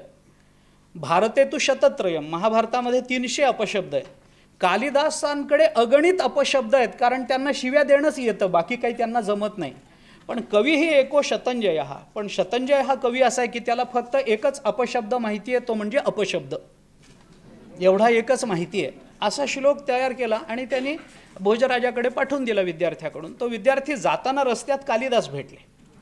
कालिदासांच्या लक्षात आलं की अवेळी यांचा विद्यार्थी तिकडे निघाला आहे, म्हणजे माझ्या विरुद्ध काही कट आहे, म्हणून त्यांनी त्याला थांबवलं. कशा करता? मग त्यालाही वाटलं, कालिदासांनी थांबवलं म्हटल्यानंतर त्यांनी सांगितलं माझ्या गुरुजींनी एक श्लोक तयार केला आणि तो राजाला द्यायला सांगितला आहे. त्यांनी सांगितलं दाखवतोस का मला? आणि का दाखवू? तर तो म्हणाल काही त्याच्यात त्रुटी राहिली असेल तर दुरुस्त करून देतो, म्हणजे राजा बक्षीस देईल तुला, तुमच्या गुरुजींना. तर विद्यार्थ्याला कळलं नाही, त्याने तो श्लोक दाखवला की अपशब्द तू शतम मागे. ते कालिदासाने काही केलं नाही, त्या अपशब्द जो होता त्या अचा त्यांनी फक्त आ केला की आपशब्द तू शतम माघे भारते तू शतत्रयम कालिदासम गण्यन्ते कविरेको शतंजया. याचा अर्थ असा झाला की पाणी या शब्दाला समानार्थी 100 शब्द माघ कवीकडे आहेत, 300 शब्द महाभारताकडे आहेत. आणि कालिदास हे असे कवी आहेत की त्यांच्याकडे आप पाणी या शब्दाला समानार्थी अगणित शब्द आहेत. पण मी एक शतंजय कवी असा आहे की मला फक्त एकच शब्द आप शब्दाला माहिती येतो, म्हणजे आप. आता त्या अचा आ करणं हा सुद्धा विस्तार आहे, आणि रात्रीरेवम व्यरंसित याच्यातला अनुस्वार काढून टाकणं हा सुद्धा संकोच आहे. तर संकोच विस्ताराचं हे शास्त्र कळावं लागतं ग्रंथनिर्मिती करताना. आयुष्य ज्यांचं बोलण्यामध्ये गेलेलं आहे त्यांना ग्रंथलिखाण जमतंच असं नाही, कारण ग्रंथलिखाणाच्या मर्यादा वेगळ्या आहेत आणि वक्तृत्वाच्या मर्यादा वेगळ्या आहेत. जसं आपण बोलत गेलो तसं लिहित गेलो तर तो ग्रंथ हा रसपूर्ण होत नसतो, रसपूर्ण होत नाही. त्याच्या मर्यादा वेगळ्या आहेत. त्या दोन्हीच्या मर्यादा ओळखून सरांनी अतिशय सुंदर पद्धतीनं हा संकोच केला आहे. आणि म्हणून संकोच करण्याकरता जी प्रगल्भता असावी लागते, तत्व जे आतमध्ये कळावं लागतं, ते कळण्याचं द्योतक म्हणजे तो संकोच असतो. आणि तो संकोच सरांनी संपूर्ण भागवताचा केला. नुसता केला नाही तर त्याचं तात्पर्यही आपल्यासमोर मांडलं. आणि त्याच्या बरोबरीनं एकनाथी भागवताचा गद्यानुवाद त्यांनी केला. ती एक खूप मोठी गोष्ट होती, कारण एकनाथी भागवतावर तसं चिंतन कमी झालं आहे. कदाचित वाङ्मयाची व्यापकता हे त्याचं कारण असावं. तो आणि नाथ महाराजांची ओवी पूर्ण चौचरणी ओवी आहे. ज्ञानेश्वर महाराजांसारखी 3.5 चरणी ओवी नाही आहे ती. म्हणजे छंदाचा विचार करताना सुद्धा चौचरणी ओवी ज्ञानेश्वर महाराजांनी नाथ महाराजांनी वापरली आहे. त्यामुळे त्याचं पारायण करताना सुद्धा अवघड जातं. आमच्याकडे साधारण गणित असं आहे की ज्ञानेश्वरीच्या पारायणाला 12 तास लागतात सलग, जर केली कोणी तर. ज्यांना नवीन आहेत त्यांना सुद्धा. गाथ्याच्या पारायणाला साधारण 35 ते 36 तास लागतात आणि नाथ भागवताच्या पारायणाला 60 तास लागतात, असं एक गणित आहे. तर ते कदाचित ओवी संख्याही जास्त आहे, ग्रंथही बृहत आहे, त्यामुळे कदाचित त्याच्या अभ्यासाची ओढ त्या मानानं कदाचित कमी झाली असावी. परंतु आपण ते खूप सुलभ केलं आहे. आत्ता पाहतच होतो मी, ते अत्यंत सुलभ केलं आहे. म्हणजे आपण जर नुसता याच्यातला एक अध्याय सरळ वाचून काढला आणि नंतर जर नाथ भागवत वाचायला घेतलं तर मला नाही वाटत की आपल्याला आता वेगळ्या चिंतनाची गरज पडेल. इतक्या चांगल्या पद्धतीने आपण ते केलेलं आहे. खरं तर या दोन्ही ग्रंथांबद्दल अधिकारवाणीनं बोलावं असा माझा अधिकार नाही, माझी ती पात्रता नाही, योग्यता नाही. परंतु कोणीच बोलणार नव्हतं म्हणून मी बोललो, दुसरं काहीच नाही. कारण सरांनी स्वतःने आपल्या ग्रंथनिर्मितीच्या प्रेरणा सांगितल्या. आपणही ग्रंथाबद्दल काही बोलला नाही, आपण काही बोलणार नाही असंच म्हणाला आहेत आधी, मग राहतो मी एकटाच. म्हणून या फक्त एवढ्याच करता की हा ग्रंथ आपण घ्यावा, घरात ठेवावा. आपण मी ह्याच्यातही लिहिलं आहे ते की ब्रह्मचैतन्य सद्गुरू श्री गोंदवलेकर महाराजांनी जसं 1 जानेवारी ते 31 जानेवारी असं रोजचं चिंतन मांडलं आहे, तसंच आपणही मांडलं आहे. आता त्याच्या बरोबरीनं हेही वाचलं पाहिजे. का तर त्या प्रवचनातून रामरायाची सेवा घडेल, या ग्रंथातून कृष्णाची सेवा घडेल. म्हणजे रामकृष्णांची सेवा दिवसभरामध्ये आपल्याकडून घडल्याचं एक पुण्य आणि समाधान, या दोन्ही गोष्टी आपल्याला प्राप्त होतील. आपण नित्यनियमानं हे वाचत जावं. एक पान वाचण्याकरता लागणारा वेळ हा 5 ते 7 मिनिटांपेक्षा जास्त नसतो. सरळ ज्याला मराठी वाचता येतं त्यांच्याकरता तर तो काही फार मोठा कालावधी नाही. आणि तेवढा वेळ जर आपण देऊ शकाल तर 24 तासातला 5-7 मिनिटाचा वेळ हा कदाचित आपल्या जीवनाच्या धन्यतेचा कारण ठरू शकणारा आहे. हे जाणून आपण त्या ग्रंथाचा संग्रह करावा, ग्रंथ आपल्या घरी ठेवावा, की ज्याच्याने आपल्या विचाराला, आपल्या घराला आणि आपल्या जीवनाला एक आध्यात्मिक मूल्य आणि आध्यात्मिक वजन प्राप्त होईल. तसं आपण सर्व कराल असा विश्वास या निमित्तानं व्यक्त करतो. केवळ ऋणानुबंधामुळे, अधिकार नसताना सरांनी मला इथं आमंत्रित केलं, त्याबद्दल त्यांच्याप्रती तर कृतज्ञ आहेच आहे. पण श्री सद्गुरू श्रीधर दत्तात्रेय सेवा प्रतिष्ठानाच्या प्रतीही एक कृतज्ञता व्यक्त करतो. सरांच्या चरणी नतमस्तक होतो. मला माहिती आहे की मी असं म्हणू नये की असंच कार्य करण्याकरता देवाने आपल्याला दीर्घायुष्य द्यावं वगैरे, हे सगळं बोलणं एका विशिष्ट मर्यादेत बसणारं असतं. आणि तेवढी औपचारिकता मी सरांबद्दल कधी ठेवली नव्हती आत्तापर्यंत. त्यामुळे तसं म्हणत नाही, पण दीर्घायुष्याची प्रार्थना मात्र नक्की करणार आहे. ती एवढ्याकरता करणार आहे की अशाच पद्धतीचं कार्य पुन्हा आपल्याकडून घडत राहावं, असा त्रास आता तुम्हाला देणार नाही. फक्त या ग्रंथामध्ये सांगितलेलं तत्त्वज्ञान सर्वांनी आत्मसात केलेलं आहे हे बघण्याकरता म्हणून देवाने आपल्याला दीर्घायुष्य द्यावं, निरोगी आयुष्य द्यावं, अशी प्रार्थना या निमित्तानं संतांच्या परमात्म्याच्या चरणी करतो. पुनश्च प्रतिष्ठानाला अंतःकरणपूर्वक धन्यवाद देतो. लांबलेला वाक्विस्तार सीमित करतो. धन्यवाद. गावामध्ये जगमित्र जिव्हेपाशी आहे सूत्र, याचा सुंदर वस्तुपाठ आपल्यापर्यंत आता पोचलेलाच आहे.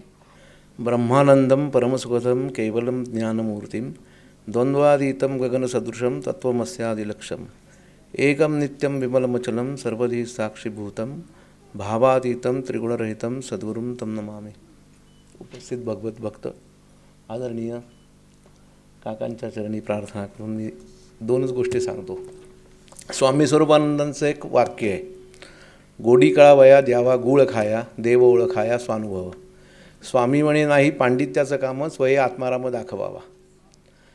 तर त्याप्रमाणे म्हणजे माझा अनुभव म्हणण्यापेक्षा माझ्याबरोबर काकांनी ज्या काही यात्रा केल्या असतील किंवा आम्ही एकत्र तिथे भेटलो, तर हे सगळं जे लिखाण आहे ते स्वानुभवाचे बोल आहेत. आणि त्या प्रत्येकाचा अनुभव किंवा अनुभूती त्यांना आलेली आहे प्रत्यक्ष. आणि आधी केले मग सांगितले किंवा जसं दासबोरात दिले की हे तो प्रचितीचे बोलणे, त्याप्रमाणे प्रचिती आल्यानंतरच हे लिहिलं गेलेलं आहे. कारण भागवत लिहिताना किंवा आमची जेव्हा जेव्हा चर्चा झाली तेव्हा प्रत्यक्ष भगवंतांनी त्याची म्हणजे पोचपावती ही प्रत्यक्ष सगुण रूपात दिलेली आहे त्यांना. हे मी प्रत्यक्ष अनुभवले. आम्ही जेव्हा पिपलकोटीला त्यांचं भागवत बद्रिकाश्रमात होतं, त्याच्यानंतर आम्ही परत येताना पिपलकोटीला थांबलो होतो, तेव्हा त्यांना नरनारायणांनी साक्षात अक्षता आणि शेला असा हा दिलेला आहे. तर हे फार थोड्या जणांना माहिती आहे, पण ती कृपा झाली आणि त्याच्यानंतर त्यांचं भागवतावरचं बाकीचं काम सुरू झालं. इथे मी जो आहे हे भास्कराचार्यांचा प्रतिनिधी म्हणून उभा आहे, म्हणून त्यांच्या वतीने बद्रीनारायणाचे आणि सर्व संतांचे आपल्या सर्वांना आणि काकांच्या ग्रंथाला आशीर्वाद आहे एवढं सांगून मी थांबतो. धन्यवाद. आता हे जे प्रकाशित झालेले ग्रंथ आहेत त्या संदर्भात आदरणीय सरांची जी पूर्वीची प्रकाशित झालेली पुस्तकं आहेत ती आज 50% सवलतीच्या दरात बाहेर उपलब्ध आहेत. सर्व पूर्व प्रकाशित पुस्तकांचा संच, त्याची मूळ किंमत 700 रुपये आहे, आज ती 500 रुपयामध्ये आपल्याला मिळतील. आज प्रकाशित झालेले 2 ग्रंथ यांची मूळ किंमत 1800 रुपये आहे, आज ती 1500 रुपयाला आपल्याला मिळतील. श्रीमद भागवत 2 खंड, मूळ किंमत त्याची 1200 रुपये आहे, आज आपल्याला ती 1000 रुपयात मिळतील. आणि श्री एकनाथी भागवत, त्याची मूळ किंमत 600 रुपये आहे, आज आपल्याला ते 500 रुपयात उपलब्ध असतील. आदरणीय चैतन्य महाराजांनीच आपल्याला विनंती केलेलीच आहे आणि आपण आत्तापर्यंत जे जे काही ऐकले त्या सगळ्यांमधनं मला नक्की खात्री आहे की आपण सगळेजणं हे ग्रंथ विकत घेऊन आपल्या घरी वाचनासाठी अवश्य ठेवाल. आजचे हे ग्रंथरूपामध्ये येण्यासाठी अनेकांचे सार्थ हात लाभलेत. सर्वप्रथम अर्थातच आदरणीय चैतन्य महाराज देगलूरकर, आदरणीय योगेश महाराज या दोघांनी, विशेषतः महाराजांनी त्यांच्या विचारांनी आज आपल्या सगळ्यांना खूप श्रीमंत केलं आहे असं मला वाटतं. कारण त्यांचं प्रवचन ऐकणं, कीर्तन ऐकणं हा खरोखरच एक आनंद योग असतो. आणि आजच्या या आनंद योगामध्ये आपल्या सगळ्यांना त्यांनी सहभागी करून घेतलं, त्याबद्दल सरांबद्दलची कृतज्ञता मी या ठिकाणी व्यक्त करते. या ग्रंथांचं हे देखणं रूप आपल्यासमोर आणण्यासाठी मुख्य म्हणजे हे छपाईचं सुबक काम ज्यांनी केलं ते संवाद ट्रेड प्रिंटर्सचे श्री शैलेंद्र बोरकर. मी या जणांना व्यासपीठावरती आमंत्रित करते. आवर्जून आपण त्यांचा सत्कार करणार आहोत. श्रीयुत शैलेंद्र बोरकर आले आहेत का? नाही. या ग्रंथामध्ये अप्रतिम अशी चित्रं आहेत, अतिशय सुंदर देखणी चित्रं आहेत. म्हणजे ते केवळ चित्रांचा सुद्धा संग्रह आपल्याकडे असावा अशी ती परिस्थिती आहे. आणि सरांनीच बोलताना असं सांगितलं की चित्रकाराला सरांनी ती कथा सांगत असताना त्यांनी जे मनामध्ये साठवलं ते जसंच्या तसं त्या चित्रामध्ये व्यक्त झालेलं आहे. त्यामुळे फार सुंदर देखणी चित्र आहेत. आणि ती चित्र काढणारे ते चित्रकार श्री सतीश घाटपांडे हे या ठिकाणी आलेले आहेत. त्यांनी कृपया व्यासपीठावरती या. आदरणीय चैतन्य महाराजांना विनंती करते की त्यांचा सत्कार करा.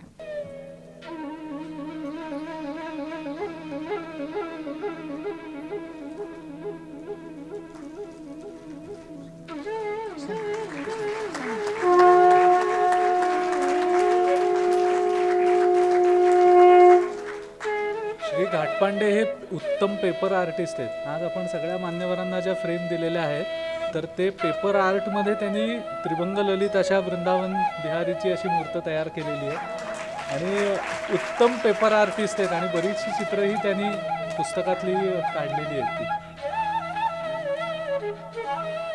तसेच दुसरे चित्रकार आहेत श्रीयुत रवींद्र देव. त्यांनाही मी व्यासपीठावरती येण्याची विनंती करते. त्यांच्याही कुंचल्यातनं काही चित्र यातली साकार झालेली आहेत. दशमस्कंधामधली.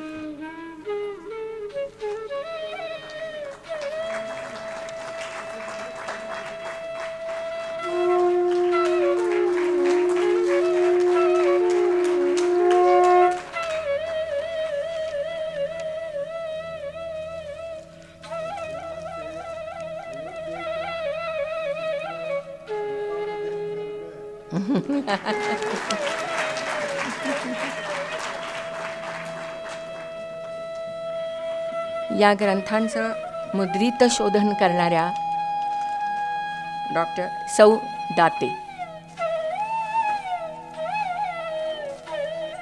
व्यासपीठावरती या.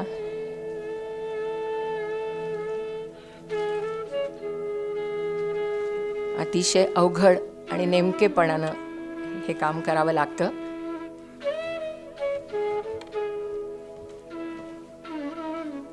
सौभाग्यवती दाते यांचाही सत्कार.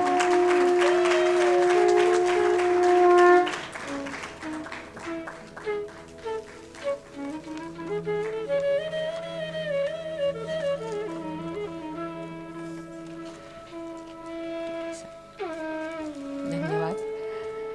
आदरणीय डॉक्टर अजित कुलकर्णी यांनी आपल्या कर्तृत्वानं आणि अभ्यासानं तसंच आध्यात्मिक क्षेत्रात त्यांना प्राप्त झालेल्या दैवी अनुभूतीमुळे जनमानसामध्ये आदराचं स्थान प्राप्त केलं आहे.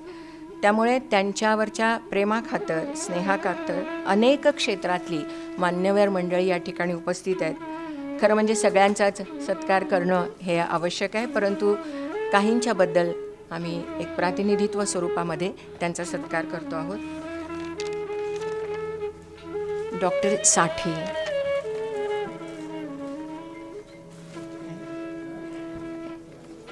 वरती आहे सर, व्यासपीठावरती.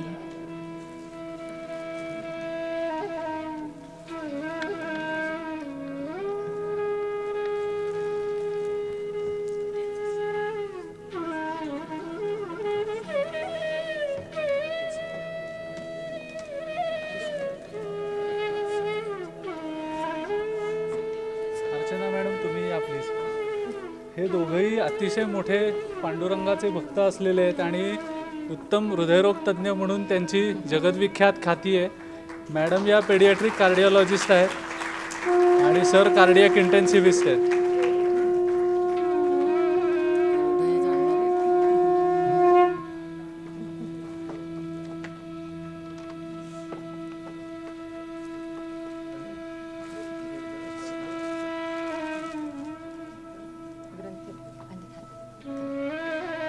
तसंच डॉक्टर वसंतराव जोशी. डॉक्टर वसंतराव जोशी.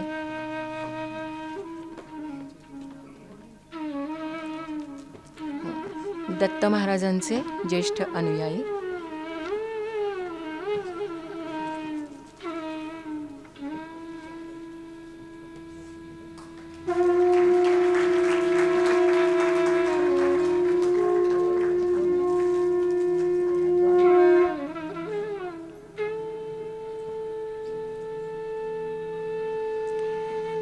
यानंतर खालीच या ठिकाणी वेददत्त आपल्यापर्यंत सत्कार पोचवेल.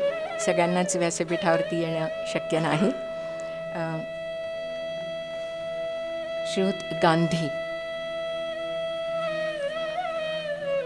अच्छा,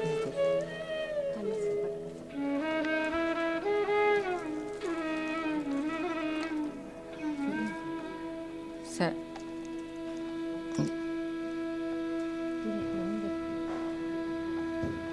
मगाशी मी उल्लेख केला तसं विविध माध्यमातनं विविध प्रकारानं या सगळ्या मंडळींनी या ग्रंथाच्या संदर्भात म्हणा किंवा सरांना मदत केलेली आहे. त्या सगळ्यांच्याबद्दलची ही कृतज्ञता आहे. श्रीयुत गांधी.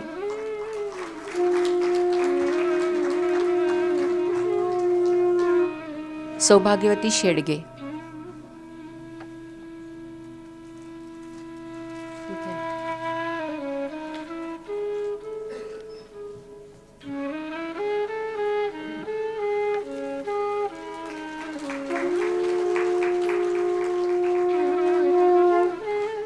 यश रामलिंगे.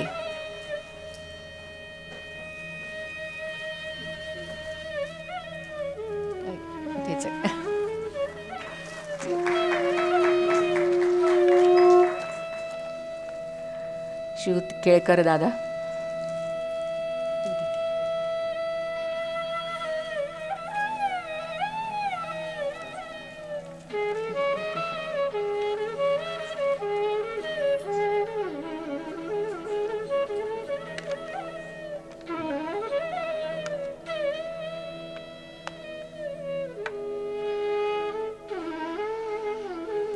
तिथेच असू दे. हां, तिथेच.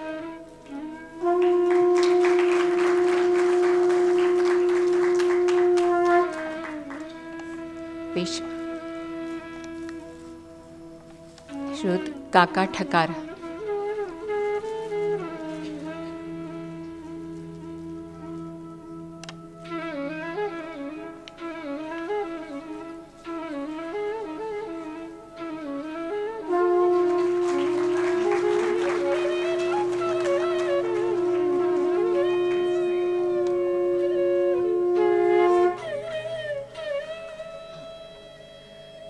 श्रुत रणजित नातू विश्व हिंदू परिषदेचे.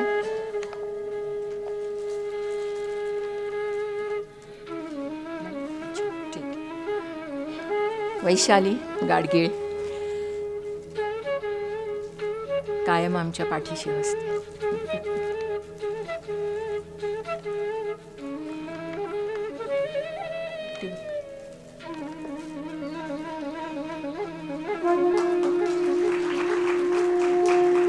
श्रुत रमेश भागवत.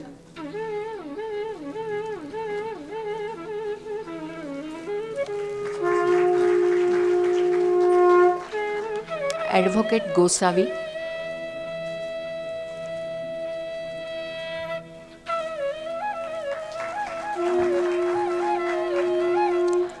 मामा घळसासी.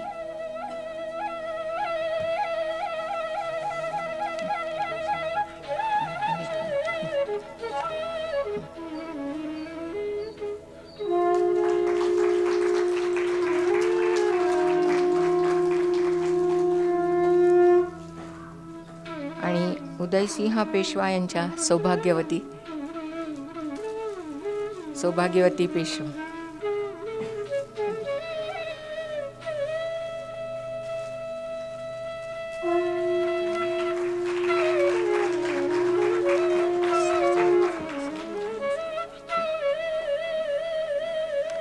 विद्वांस काका.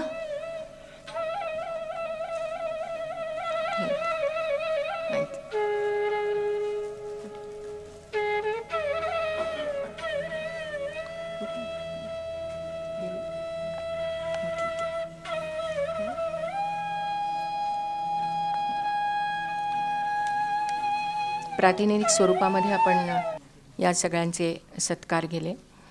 खरं तर मगाशी मी म्हटलं तसं आपण सगळेच जण या सत्काराला या ठिकाणी आवश्यक आहात. आपल्या सगळ्यांचं प्रेम, आपल्या सगळ्यांचा सरांच्याबद्दलचा स्नेह आणि अर्थातच मगाशी प्रार्थना केली तसं सरांना उत्तम आरोग्य प्राप्त व्हावं, उत्तमातलं उत्तम कार्य त्यांच्याकडनं जे घडत आहे ते वृद्धिंगत व्हावं, यासाठी आपल्या सगळ्यांच्याकडनं आपण प्रार्थना मनातनं करूया. आणि आजच्या या कार्यक्रमाचा शेवट किंवा सांगता ही श्रीधर स्वामींचे आशीर्वाद घेऊन तिथल्या विश्वस्त मंडळांपैकी एक वरदपूरच्या श्री दत्ता कुलकर्णी आलेले आहेत. त्यांचा सुद्धा सन्मान करायची मी श्री वेददत्तांना विनंती करतो.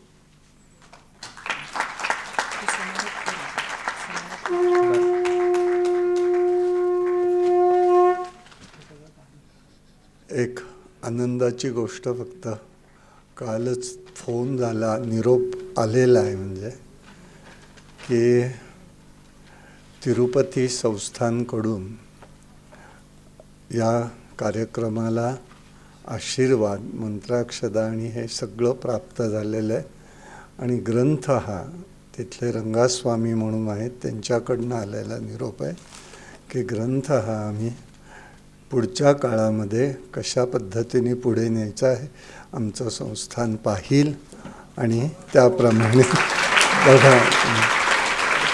त्याचबरोबर पंढरपूरच्या देवस्थानकडनं सुद्धा निरोप मिळालेला आहे. त्याच येऊ शकलेल्या नाहीत. माधवी निगडे ॲडव्होकेट त्या आता आलेल्या दिसत नाही आहेत, त्यांनी हा निरोप दिला. वरदपूरचे आमचे दत्ता कुलकर्णी आलेच आहेत. समर्थ सेवा मंडळाचे त्यांना समर्थ सेवा मंडळाच्या सदस्या उपस्थित आहेत. सगळीकडनं आशीर्वाद आले आहेत. त्या भंडारी, दीपा भंडारी, त्यांनाही आपण त्यांचं स्वागत करू. अशा पद्धतीने सर्व देवस्थानातनं आणि सारसबाग तर आमचं आहेच अशा आलेले आहेत, आशीर्वाद लाभलेले आहेत. पेशवे सरांची तब्येत बरी नाही म्हणून ते येऊ शकलेले नाही आहेत, परंतु त्यांचे आशीर्वाद आणि हे नेहमी असतं. पेशवे सर सर्व कार्यक्रमाला उपस्थित आवर्जून असतात, त्यामुळे आम्हाला एक प्रोत्साहनही वाटतं, आनंदही वाटतो. धन्यवाद. हा ग्रंथ तुम्ही सगळे पाहणारच आहात, पण अतिशय महत्त्वाची अशी गोष्ट म्हणजे या ग्रंथाला सरसंघचालक मोहनजी भागवत यांची प्रस्तावना लाभलेली आहे आणि नागपूरचे डॉक्टर आर्वीकर यांचाही त्या ठिकाणी संदेश आहे. या कार्यक्रमाचं सूत्रसंचालन हे दरवर्षीप्रमाणे दरवेळेला जे जे कार्यक्रम होतात त्या सगळ्याची अगदी आपुलकीनं घरच्यासारखं पूर्ण सगळ्या गोष्टी सावरून घेत सांभाळून ज्या सूत्रसंचालन नेहमी करतात त्या डॉक्टर सुप्रियाताई यात्रे, त्यांचाही सत्कार करावा अशी मी चैतन्य महाराजांना विनंती करतो.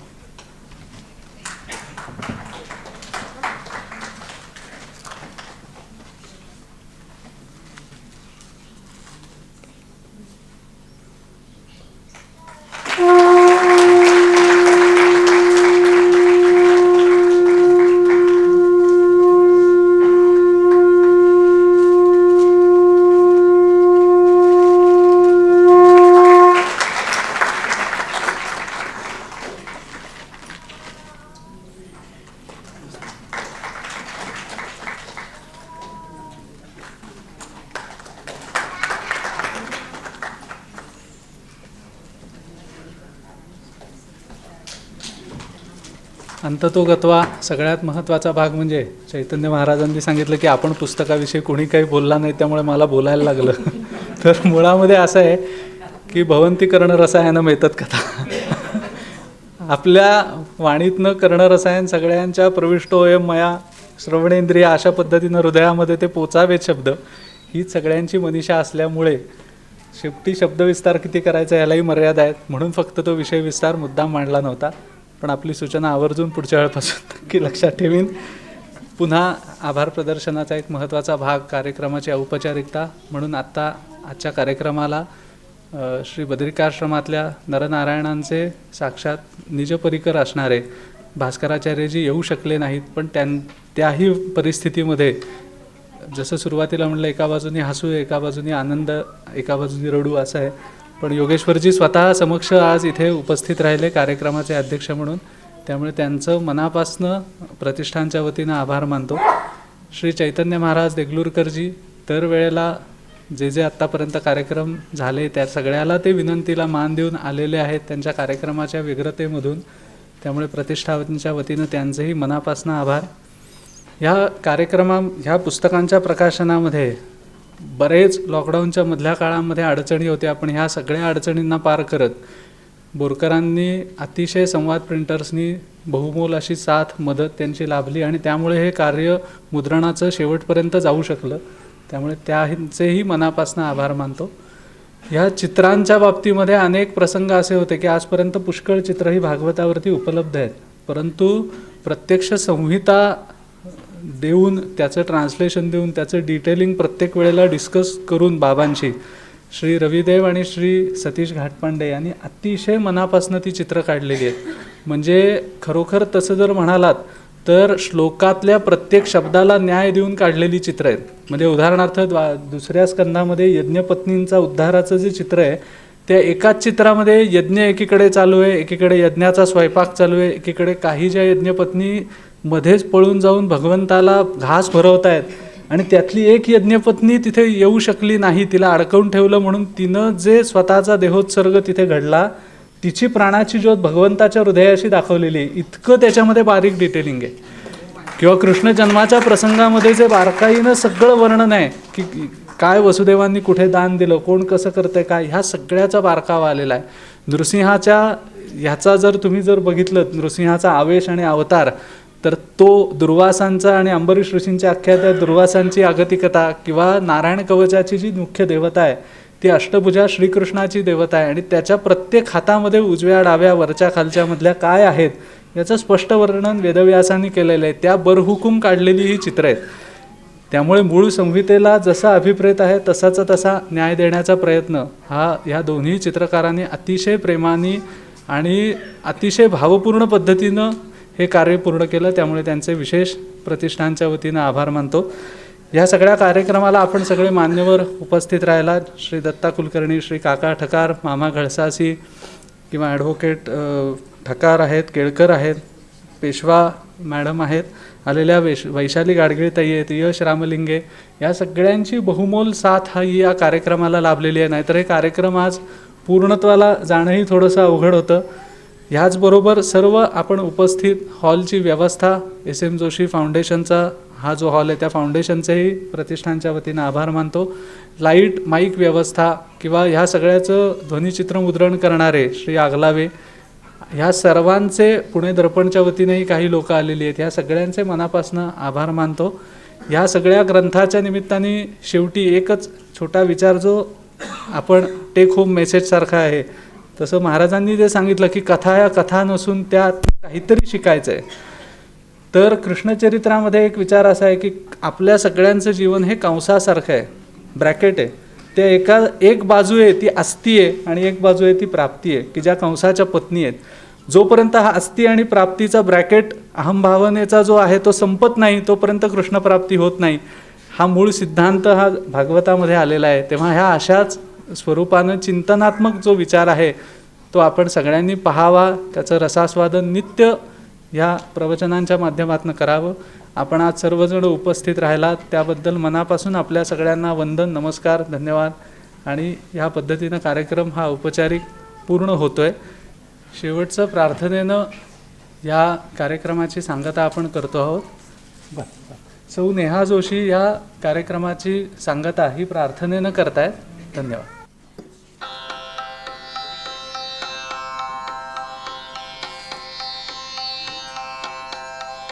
नारायण बदरीपते हृदय रहा परमेश्वरा पुरुषोत्तमा तव भक्ति दे नमितो तुला जगदीश्वरा. पंचतात्विक देह धरुनी डुंबतो जगदांतरी खंत नाही खेद नाही भुलवितो मी अंतरी. मग चित्त कैसे तव स्वरूपी गुंतले विषयांतरा पुरुषोत्तमा तव भक्ति दे नमितो तुला जगदीश्वरा. ही वासना तातली सुखवी जीवाला सर्वदा तव शंख चक्रा विनवितो रे पार करी भवसागरा. निज नाम नौकी वसवुनी दे मार्ग सुखकर मुक्तीचा पुरुषोत्तमा तव भक्ति दे नमितो तुला जगदीश्वरा. स्वानंद कंदा ईश्वरा वससी कणी जगदांतरा. ना कळे तव तत्व पुरुषा मिसळले सर्वांतरा. दृष्टी देऊनी तव स्वरूपी शांतवी करुणा करा पुरुषोत्तमा तव भक्ति दे नमितो तुला जगदीश्वरा. पुष्प जीवन उधळूनी घे तूच तुझला श्रीहरी. शक्ती भक्ती मुक्ती अवघी विलसते तव अंतरी. भक्ती गंगे बुडवुनी मग तृप्त करी शारंग धरा पुरुषोत्तमा तव भक्ति दे नमितो तुला जगदीश्वरा.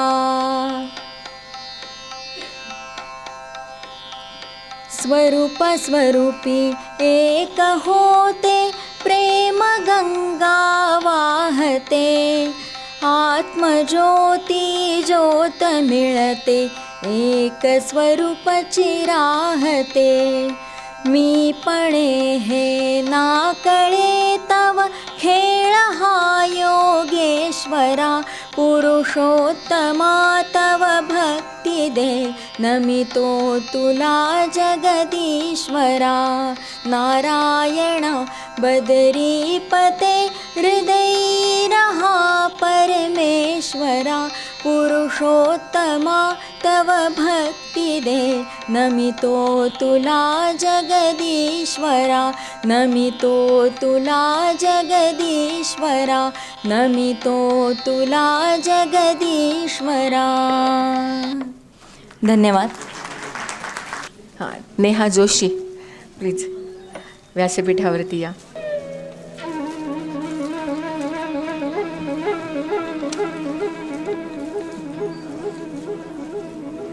सत्कार.